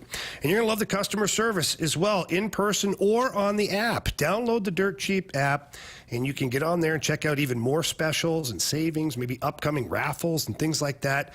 You can also order your party stuff and have it delivered via the app for Dirt Cheap. They truly are the best in the business. They are my only spot to shop for anything that I need for my parties. So please give them a call. You won't be sorry. They are great. And remember, have fun, but be careful out there.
It's time for the Fast Lane to answer your sports questions. I want to ask you a bunch of questions, and I want to have them answered immediately. Asking me all these weird questions. Answer the question. Answer the question. Answer me! The Sports Six Pack is now.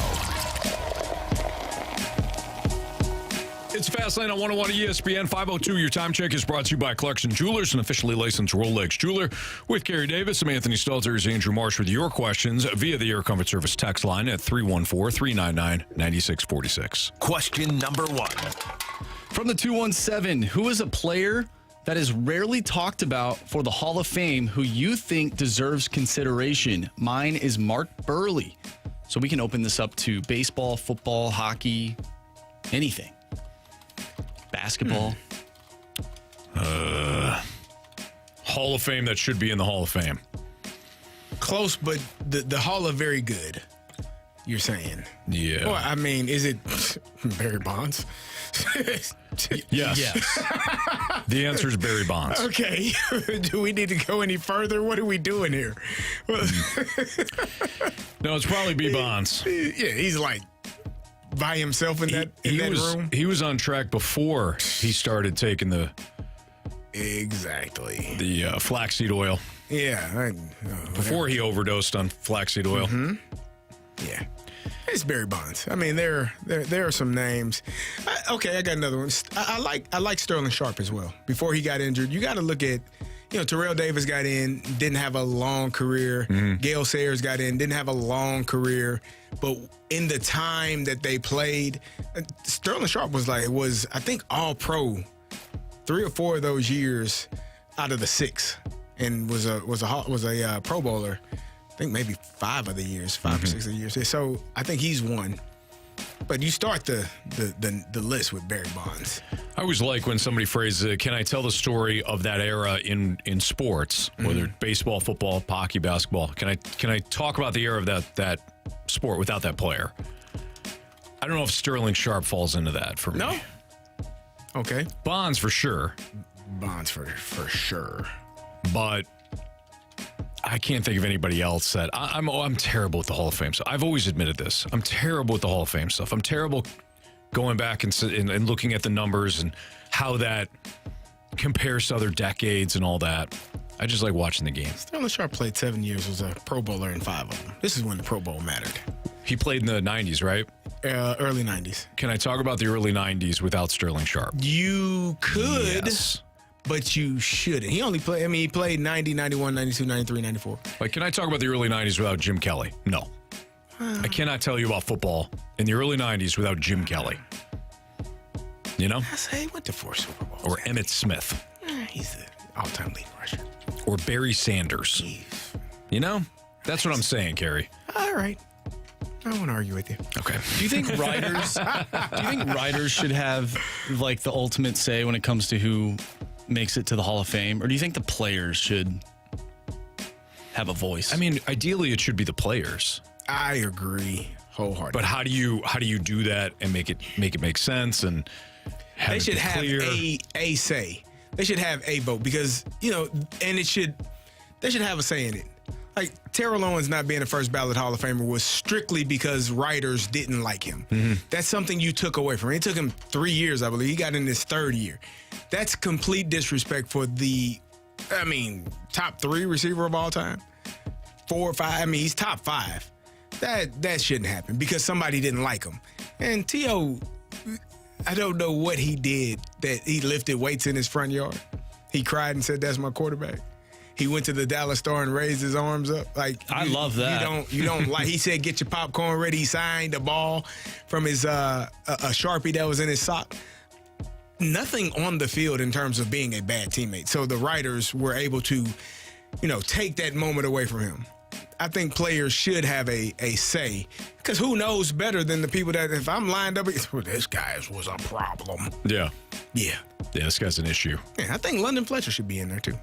London Fletcher's a great one. Yeah. Again, I don't know if I can talk about football. I probably could talk about football with that, but knowing how long he played and how outstanding of a player he was vastly underrated. So put his numbers next to Ray Lewis. Ray Lewis, they're similar. They are very similar. Question number 2. True or false? From the 636, the Bills are only going to make it to the Super Bowl if the Chiefs are not in the playoffs. I mean, it's certainly tough. They continue to lose to them. Carey, I think you and I disagree a little bit on the direction of the Bills here. I think they need. I was listening to somebody talk about today, and they were saying they need to completely overhaul their receiver group. That's the problem in Buffalo. Overhaul the receiver group. So it's not just maybe Diggs isn't a fit. Go out and sign all these receivers. No, he needs a defense. Mel Kiper has them drafting a wide receiver in the first round in his mock draft. That's fantastic. They'll lose in the first or second game again next year. Then if they make it. There's some fundamental truths when it comes to football. Like we've been talking all day about the Cardinals and how do you zig when the league is zagging. Mm-hmm. Same idea in football, right? You can take your offense, your defense in a different direction based on what everybody's doing. Kind of do the opposite. There are some fundamental truths in football, though. When it comes to January football, you have to be physical, you have to play great defense, and when you get a lead, you have to be able to run the football effectively. Yeah.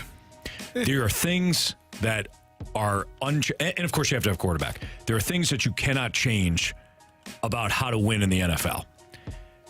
The Bills could not stop Isaiah Pacheco on Sunday night. Mm-hmm. They weren't physical the last 2 years now.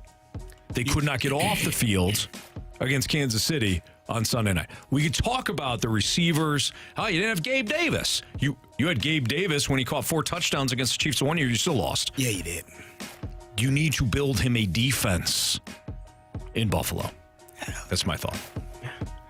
Just gotta be better.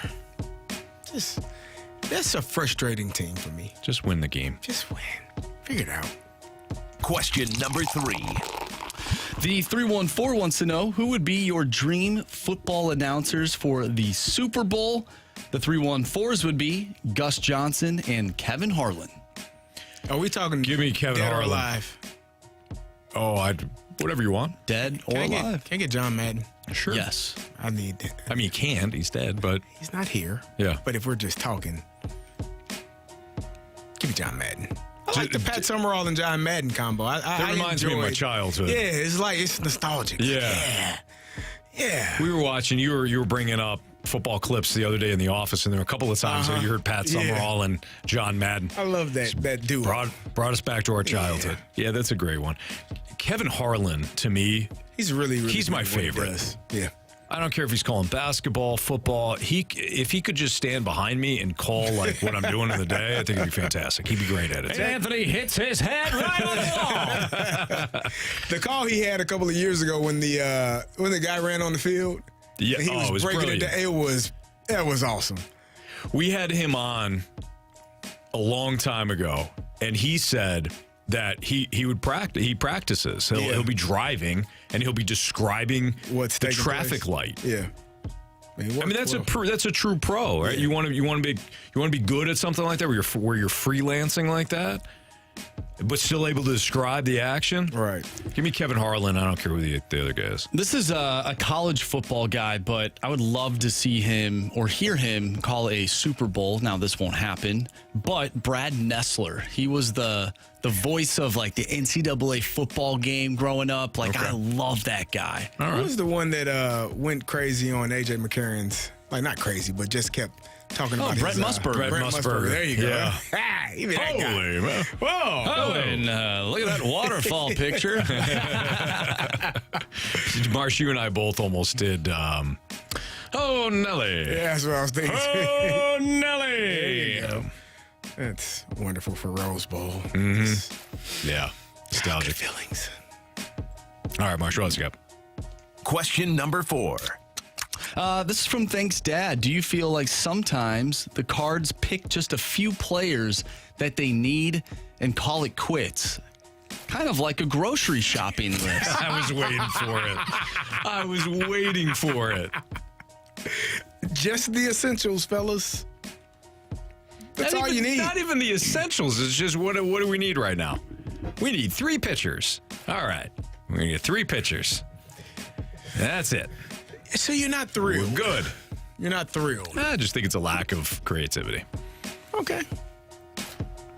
I think they've had a very predictable and Cardinals-esque offseason. Yeah. I would say that for the last 2 off seasons, wouldn't you? I would say that for every offseason outside of the one they got Arenado and Goldschmidt. Oh, man. They've had a very Cardinals offseason. We need 3 pitchers. We got 3 pitchers. What more do you want from us? It's just boring. Are the Cardinals a boring brand of baseball? Yes. Well, you guys. They have become that. Well, you guys, if it produces wins this summer, then it's not boring. Very and we true. have to wait. That's the thing. We got to wait. Very, very I don't true. know how great it's going to be, but we got to wait to see. Yeah. If it's great or not. Some would say that we just need to be patient. There you go. Be patient, win the division. If you get in, you never know. Did I cover them all? Oh, wait. We're bullish on our roster. We're being frugal with our money. I don't think. Does he ever say frugal? He literally said the word frugal earlier in the offseason. Missed that one. And I know that for a fact because I'm not sure if I knew what that word meant. Now I do. It's a more sophisticated way of saying we're cheap. We're penny pinching. There you go. We're frugal. Question number 5. All right, from the 314, this is about the Blues. Is it fair to say we will know what this team is by the All-Star break? No. Is it fair to say you know now? No. You don't know what this team is? Yeah, they're... Let's just call it like it is. We don't know really what they are, which is the tip, which is perfect for 500 teams. Do we not know what they are? They're 500 teams. Are we under the assumption that they are different than what we've seen? They're an average team. So then we do know what they are. Yeah. So Okay. yes. Yeah, so we don't have to wait till I stand All-Star corrected. break. They're 22, 20, and 2. Are we still waiting on like a 4-game win streak? No, Archie, are it's you? not coming. Am I waiting on it? Yeah. I mean, I would love it to happen, but I'm not holding my breath. Okay. No. If I did, I might not be here anymore. Very true. They've had one 3-game losing streak. They've had one 4-game losing streak. I don't think it's going to be worse than that. I think they'll have a couple of 3-game losing streaks. I think they'll have a couple of 3-game winning streaks, and that's about it. But gosh darn it, why not now? Why not now? Why not us? Why not us? That's what they should be saying. Other than the Anthony Stalter approach where you score first, you win the game. You have a better chance to win the game if you score first. Other than that, they should be saying, why not us?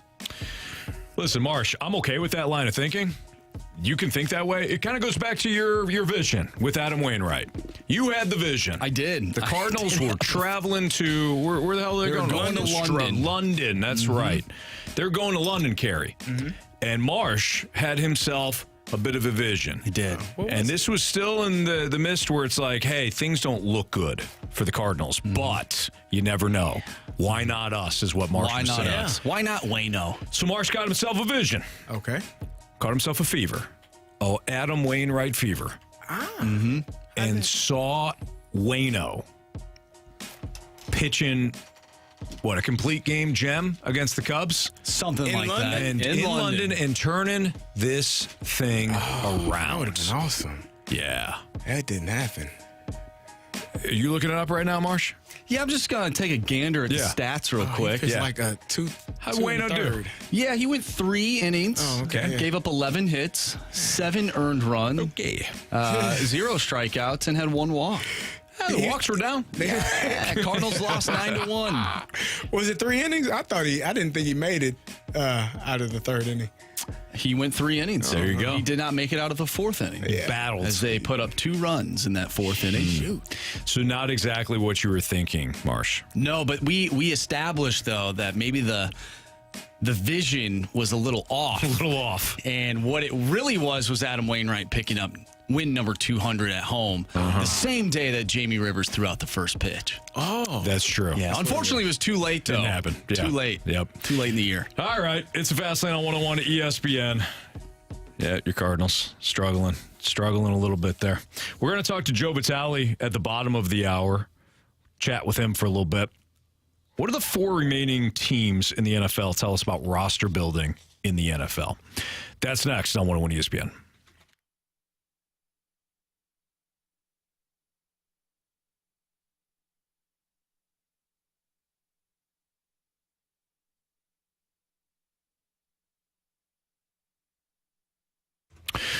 want to talk to guys out there that might be struggling a little bit. You might be struggling with obesity. Maybe you're overweight. You've been overweight for a while now. Maybe you want to add more lean muscle mass and you can't. You go into the gym. You don't have the motivation.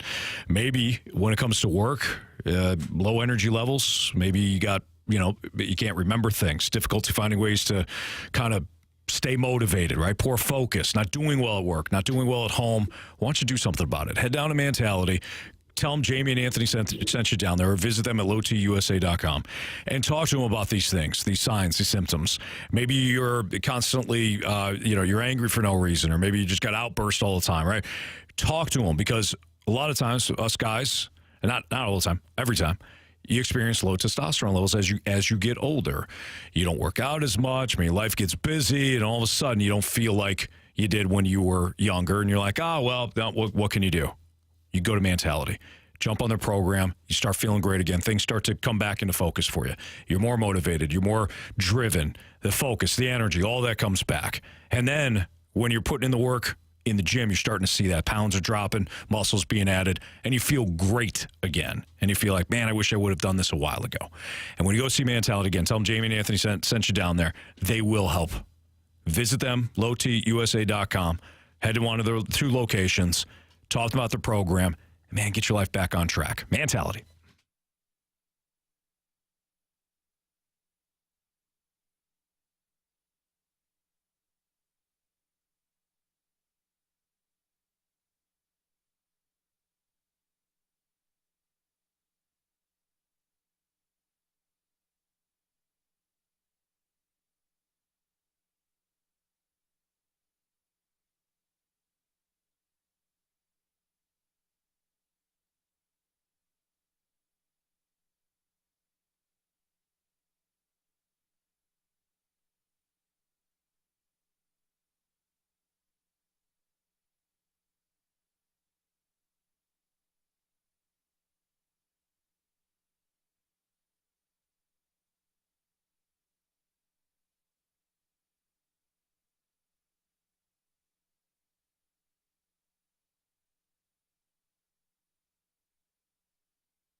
The Detroit Lions, San Francisco 49ers, the Baltimore Ravens, Kansas City Chiefs. What do the 4 remaining teams in the NFL playing Conference Championship Sunday? What does it tell us about roster building in the NFL? Well, Carey, first and foremost, I'm going to criticize you and I. Okay. It's only fair, because if anybody listened to the podcast that you and I used to do called The Gridiron Guys, you and I were incredibly critical of the way the Lions drafted. And as it turns out, they're geniuses, They knew and better you and than we I did. are idiots. Yeah. They drafted a running back in the first round, then went and got a linebacker, got a tight end. Like, what the hell are these guys doing? That's no way to build in the NFL. Hey. Apparently, it's exactly the way to build in the NFL. Exactly what you should do. Or it fit them. It fit them perfectly. Yeah, it did. I think they wanted Devon Witherspoon, the cornerback that ended up going to the Seattle Seahawks. He was gone by the time they got to their pick. Jahmyr Gibbs being the best player on the board.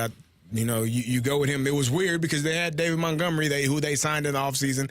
Like, why in the hell are you doing that? But they figured out a way. You had Swift too, and then they traded him, right? Or released him, one or the other. But they traded him. It's just the way that they went about it was a little bit different from what we're accustomed to seeing, and so. But it has gotten them to this point. I think that was a team that had everything you needed. Sam Laporta ends up being one of the best tight ends in the league, whether he's a rookie or not. Jahmyr Gibbs has been explosive all season. They had the quarterback. I think the thing to look at with all of these teams is they have the quarterback right. There aren't any questions in terms, and I thought Jared Goff may be a question coming in, to last season and going and continuing to prove himself. But he's proved that he's worthy of being the starting quarterback and leading a team to an NFC championship. So I think when you talk about roster construction, you have to get the quarterback correct. Lamar Jackson was a quarterback that was not really sought out this offseason and had an opportunity for other teams to maybe take a look, kick at the tires, but nobody wanted to. And so he just goes back to Baltimore, gets paid his money, and now they're where they need to be. I think all of these teams have done a great job of just putting their rosters together in the way that suits them best. Yeah, I think when you're talking about the quarterback, Lamar Jackson and Patrick Mahomes, definitely Patrick Mahomes. He's gonna go down as one of the best ever when it's all said and done. Lamar Jackson has not won. This is his first conference championship game, but he's gonna win. He's gonna earn a second MVP. The dude's elite. The other two guys, though, Jared Goff has. He won in high school. He won in college. And when I say win, of course, we're talking about relatively speaking. It's not like Cal won a national championship or something, but it's not like Cal wins a lot anyways. But he with him at quarterback, they won. He got to a Super Bowl and all that, but he had to fit in an exact system.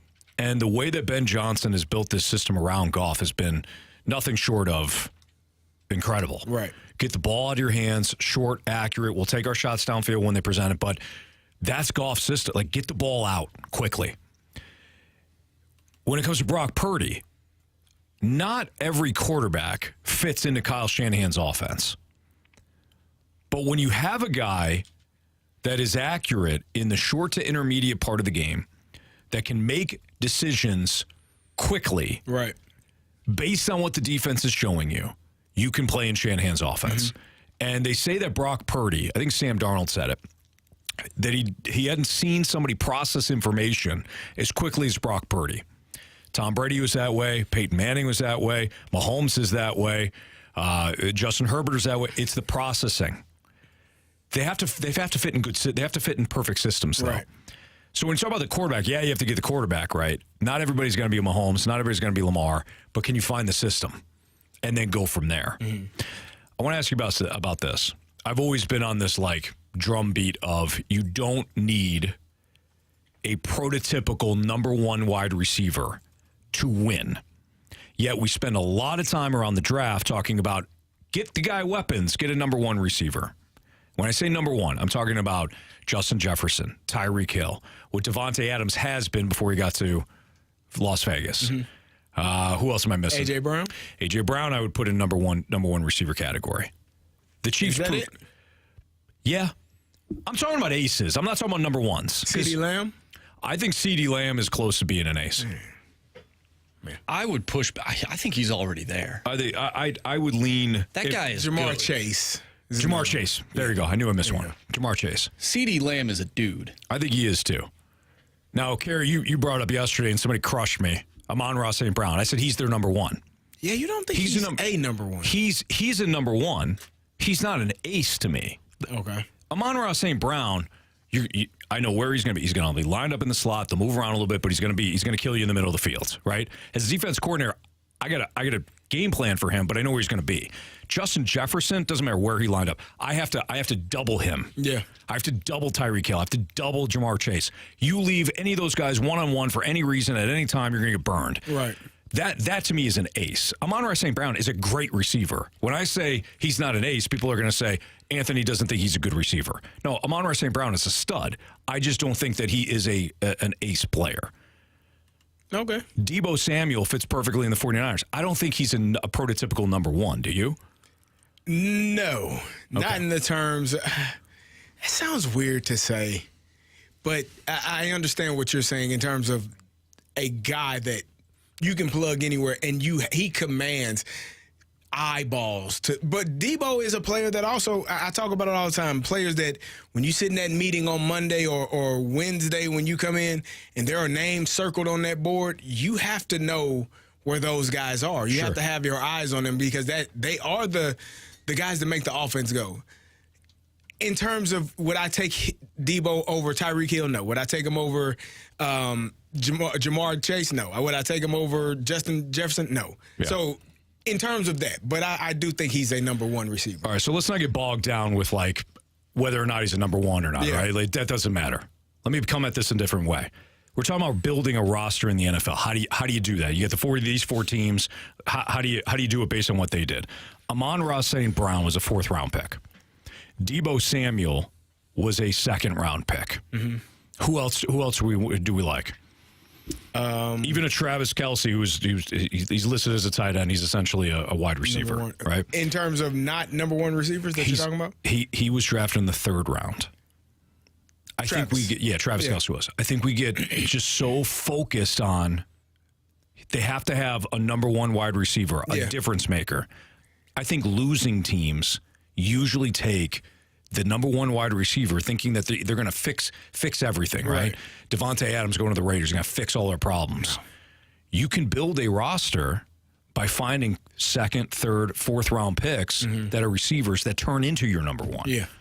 I don't think you have to invest a top 10 selection on. Probably not. I mean, when you look at what we talked about Green Bay, what they were able to do with guys that, that everyone wanted Green Bay to get a number one receiver. Right. They got young guys that are going to be, one of those guys are going to be a number one receiver at some point. Same thing with Houston. They got guys that one of those guys are going to be their number one receiver at some point. Mm-hmm. So you don't necessarily need a number one. Nah, it helps when you got one of them guys. But it also helps when you got one of them guys and another guy to complement them.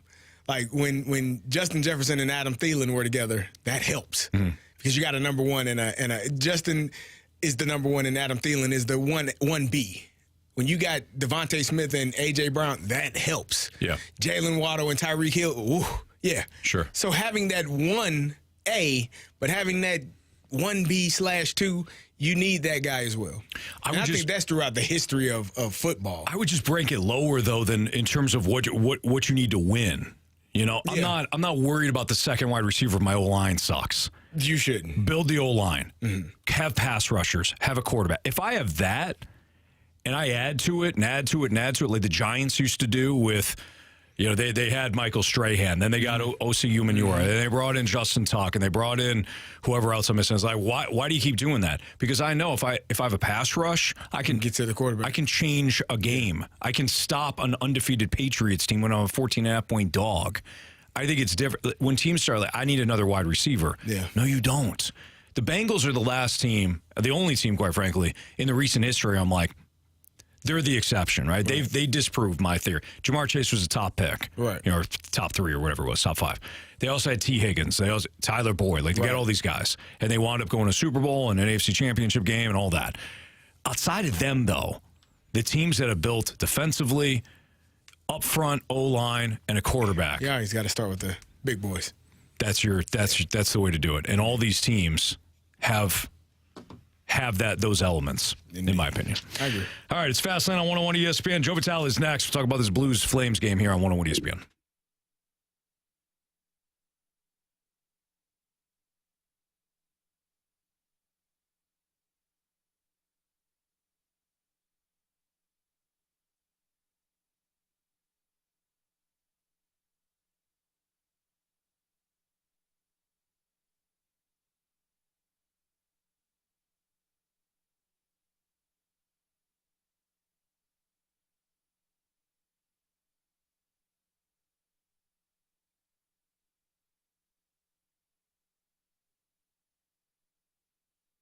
Still time to head out to Auto Center's Nissan Herculaneum throughout the month of January and take advantage of their great deals. They've got tremendous deals on new Pathfinders, which is what we're driving. We got our Pathfinder right there at Auto Center's Nissan Herculaneum. Went through the whole process. We started online, went to AutoCentersNissan.com, looked at the selection, and man, the selection is outstanding. It's over 700 vehicles in one spot. And so we drove out to Herculaneum, my wife and I did.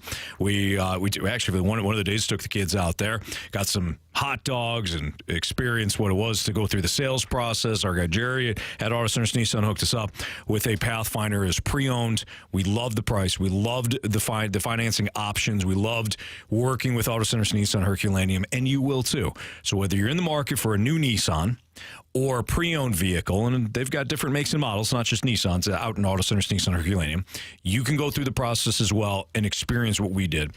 From a financing standpoint, the 30-day return promise, the complimentary lifetime warranties, and the hot dogs. They're outstanding.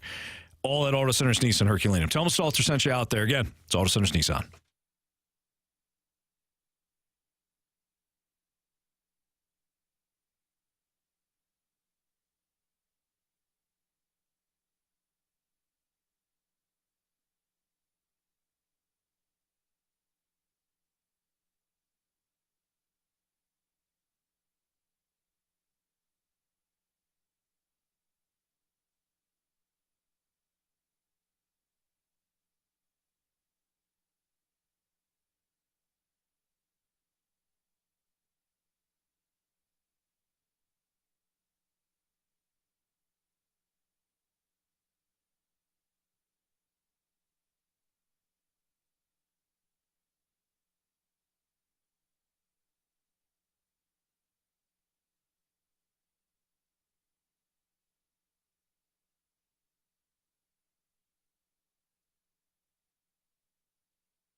.101 ESPN Sports Center. I'm Andrew Marsh. It's time for a Sports Center update brought to you by Saliga Heating and Cooling. Blues are back in action tonight, taking on the Calgary Flames. Pregame starts at 7. Puck drop is at 8, and you can catch all the action right here on 101 ESPN. You'll hear Joe Vitale, who will join us next right here in the Fast Lane, so don't go anywhere. Joey V coming up next. I'm Andrew Marsh, and the Sports Center Update is brought to you by Saliga Heating and Cooling, independent American Standard heating and air conditioning dealer.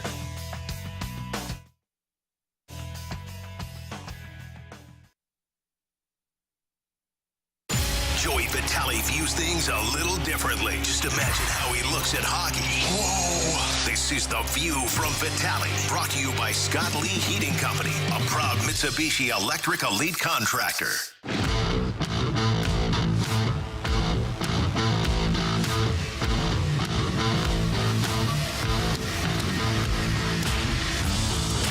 It's the Fast Line on 101 ESPN with Carey Davis. I'm Anthony Stalter. Let's head to our 101 ESPN Celebrity Line. We have Joe Vitale on, who'll be on the call tonight, of course, as the Blues take on the Calgary Flames.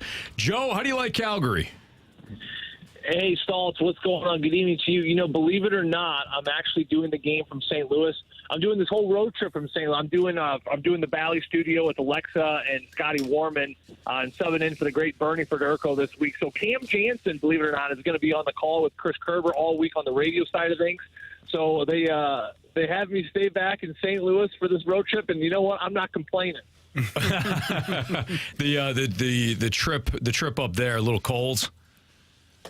Yeah, listen, I would imagine it's pretty cold up here, and luckily we're getting some pretty decent weather down here in St. Louis. But certainly a Calgary team here tonight before they go to Vancouver. Tough back-to-back situation before ultimately finishing this road trip in Seattle against the Kraken. And, you know, this is going to be a pretty pivotal, I think, road trip for St. Louis, given the fact that, you know, you're chasing two of the three teams you're playing on this road trip. You're chasing the standings.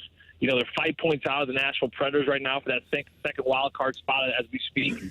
So there's a lot of big time hockey coming up. 5 games before the All-Star break. So I know they're looking to make some hay and hopefully set themselves up for a really good post All-Star break right before trade deadline.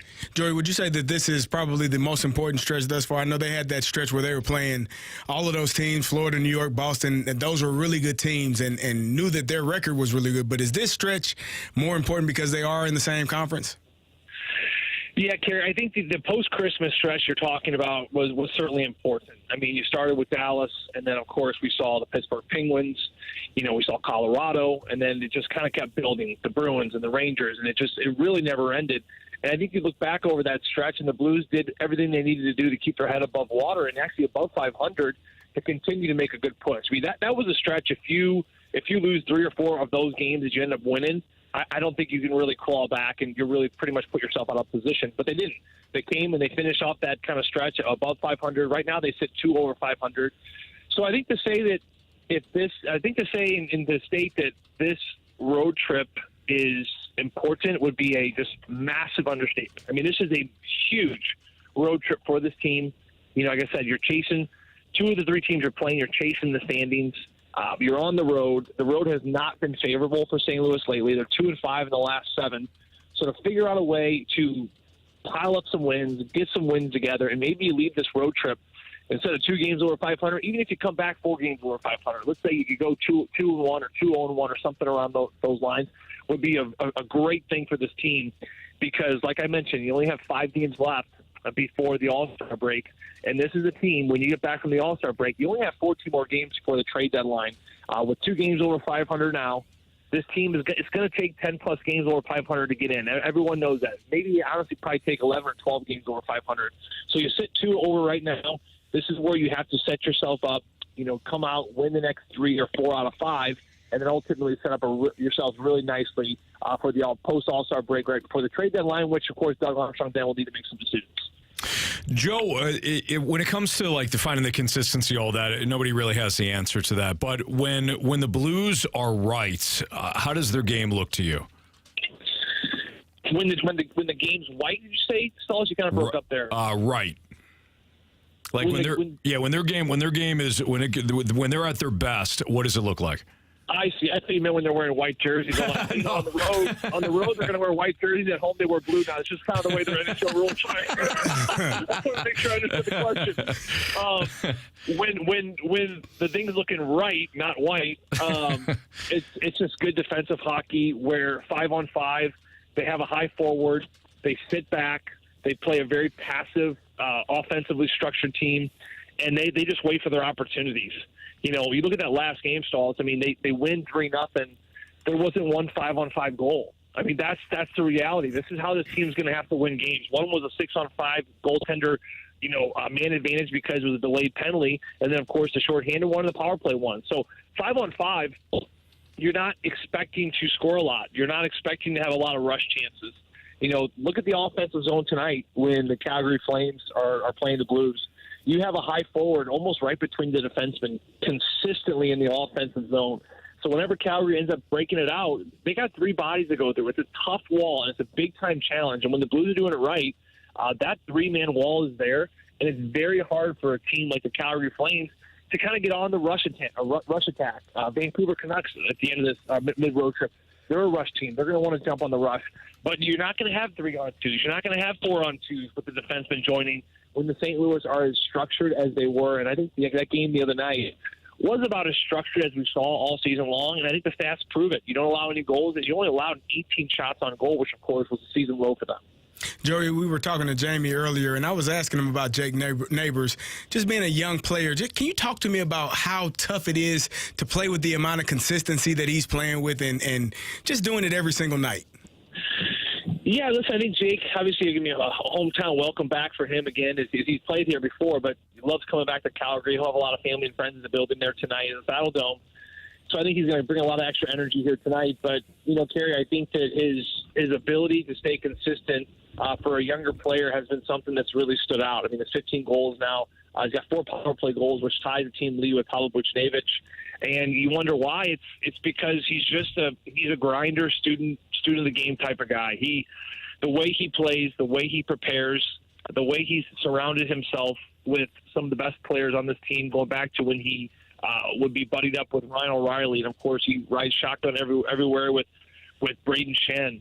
When you surround yourself with good players and you have that urgency and you have that excitement to your game and that youthful energy, you're going to figure out a way to stay relatively pretty consistent like he has. And, look at that last game, and even the last 2 games against both the Washington Capitals opponent, I thought he dragged a lot of his teammates into the fight of those games. I mean, you looked at that second game especially, pretty vanilla first 20 to 26, 27 minutes of that game. But then, of course, then you see him and Wilson starting to get into it. They had exchanged about 3 or 4 booming hits in that second period. It got the attention of some of Jake Neighbours, his teammates. Everyone's jumping in. We saw a couple game misconducts. And I think all in all, that's what you're looking for. You're looking for the team to come together. You're looking for them to be there for each other. But someone's got to be that spark, and someone's got to start the fight, and someone's got to pull someone into the fight. And I think that Jake Neighbours has done that. He did a post-game with Andy Strickland the other day, and, it was just great to see him on camera because his nose is still busted up from that hit he took by Kulikov in Florida. He's got a black eye under his right eye. He's cut. He got a couple stitches on his left cheek. He just looks like a hockey player. I mean, he plays hard. He plays with his heart on the sleeve. And for a teammate of his, you're looking at the way he's playing, and it can't help but want to push you to become just that as well. So he's been certainly a catalyst throughout this stretch of the season, and overall, I think just been one of the most consistent best Blues forwards we've seen all year. Joe, good stuff as always, my man. Enjoy being here in St. Louis and doing your thing for Bally Sports Midwest this week. Hey, sounds good, boys. You guys have a great night and a great rest of your week. All right, thanks, Joe. Appreciate you. Where were you on that one, Carey? He's here? Oh, it's pretty cool. What the hell? I wasn't expecting that. I was. What are you doing? Well, listen, when you said it's white, I was like, yeah, this is the whole thing. What the hell are we talking about?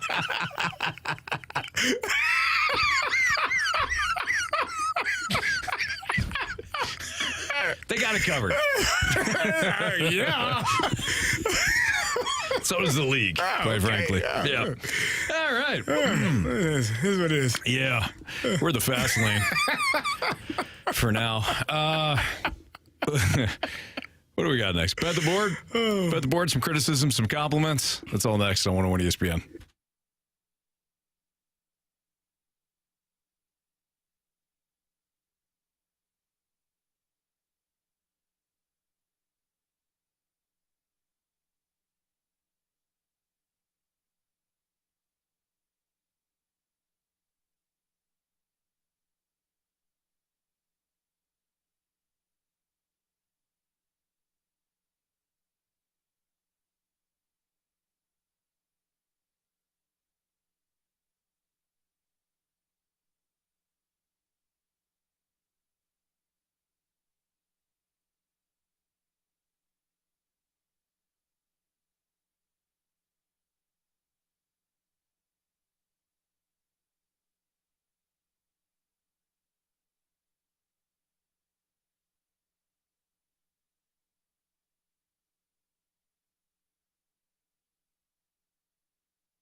missed anything from today's show, you can always download the podcast at 101ESPN.com, your 101 ESPN mobile app, brought to you by Dobbs Tire and Auto Centers.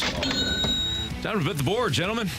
All you guys won, I lost, so things are not going well. What'd you have? The Penguins over 3.5. They scored 2. Oh, Didn't try.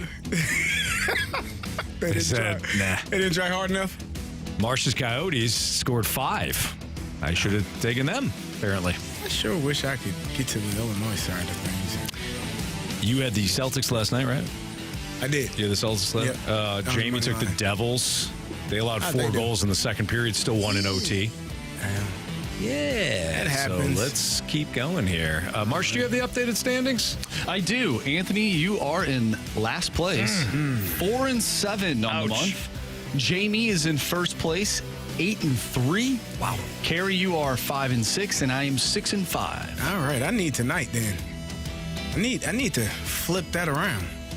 We need Jamie to slow down. Got to slow down. He's picking winners. Huh? Yeah, he took an interesting one tonight. He did. He's going out on a limb. Yeah. Good for him. Not when really, you're ahead. though. The stats back up his pick. Yeah. When you're ahead, you can do that. So he's taking, believe it or not, so the Oilers have won how many in a row? 12? It's got to be up there. Something like that. I think they've won. The Oilers have won 12 in a row. They're going for a franchise record 13th win tonight. But Jamie said that he's taken the Columbus Blue Jackets tonight, who are a plus 280 underdog. Plus 280 under. That's a massive underdog. Wow. And the reason for that, he says, is because if you look at it, look at the matchup, the Columbus Blue Jackets have beaten the Oilers 3 straight games, 3 straight times. Craziness. So he's taking the Blue Jackets. So you can take the plus, but not the minus. Is that what we? You can't take the Oilers at minus 360. That's too take much. them if they were minus 150. You can. Yeah. Okay. Carey, what's your pick? I'm over here deliberating. I think I'm going to go with the Los Angeles Clippers minus 9.5 against the Lakers. Lakers. All right. Team totals have not been good to me, so I'm going to take the Golden Knights over 2.5 goals tonight against the Islanders. Over 2.5. Just score 3. Vegas. Marsh? I'm taking Jordan Bennington over 27.5 saves. He needs 28 saves tonight. That's a lot. So he only had 18 last game. Well, defense is picking up. They're wearing white jerseys. Not great on the road. Yeah. Found that out. Real quick, 3 stars. Our third star of the day is Evgeny Malkin for putting the puck in his own net last night. Yeah, there you go. Our second star is Fangraphs for believing the Cardinals will have a top 10 record this upcoming year. Really? Yeah. We'll dive into that tomorrow. And our first star of the day is Waterfalls. Yeah, you got to listen to the podcast for that. By the way, congratulations, Adrian Beltre, Joe Mauer, Todd Helton elected in the National Baseball Hall of Fame. Way to go, guys. Blues hockey, pregame starting in an hour. See you tomorrow. See you.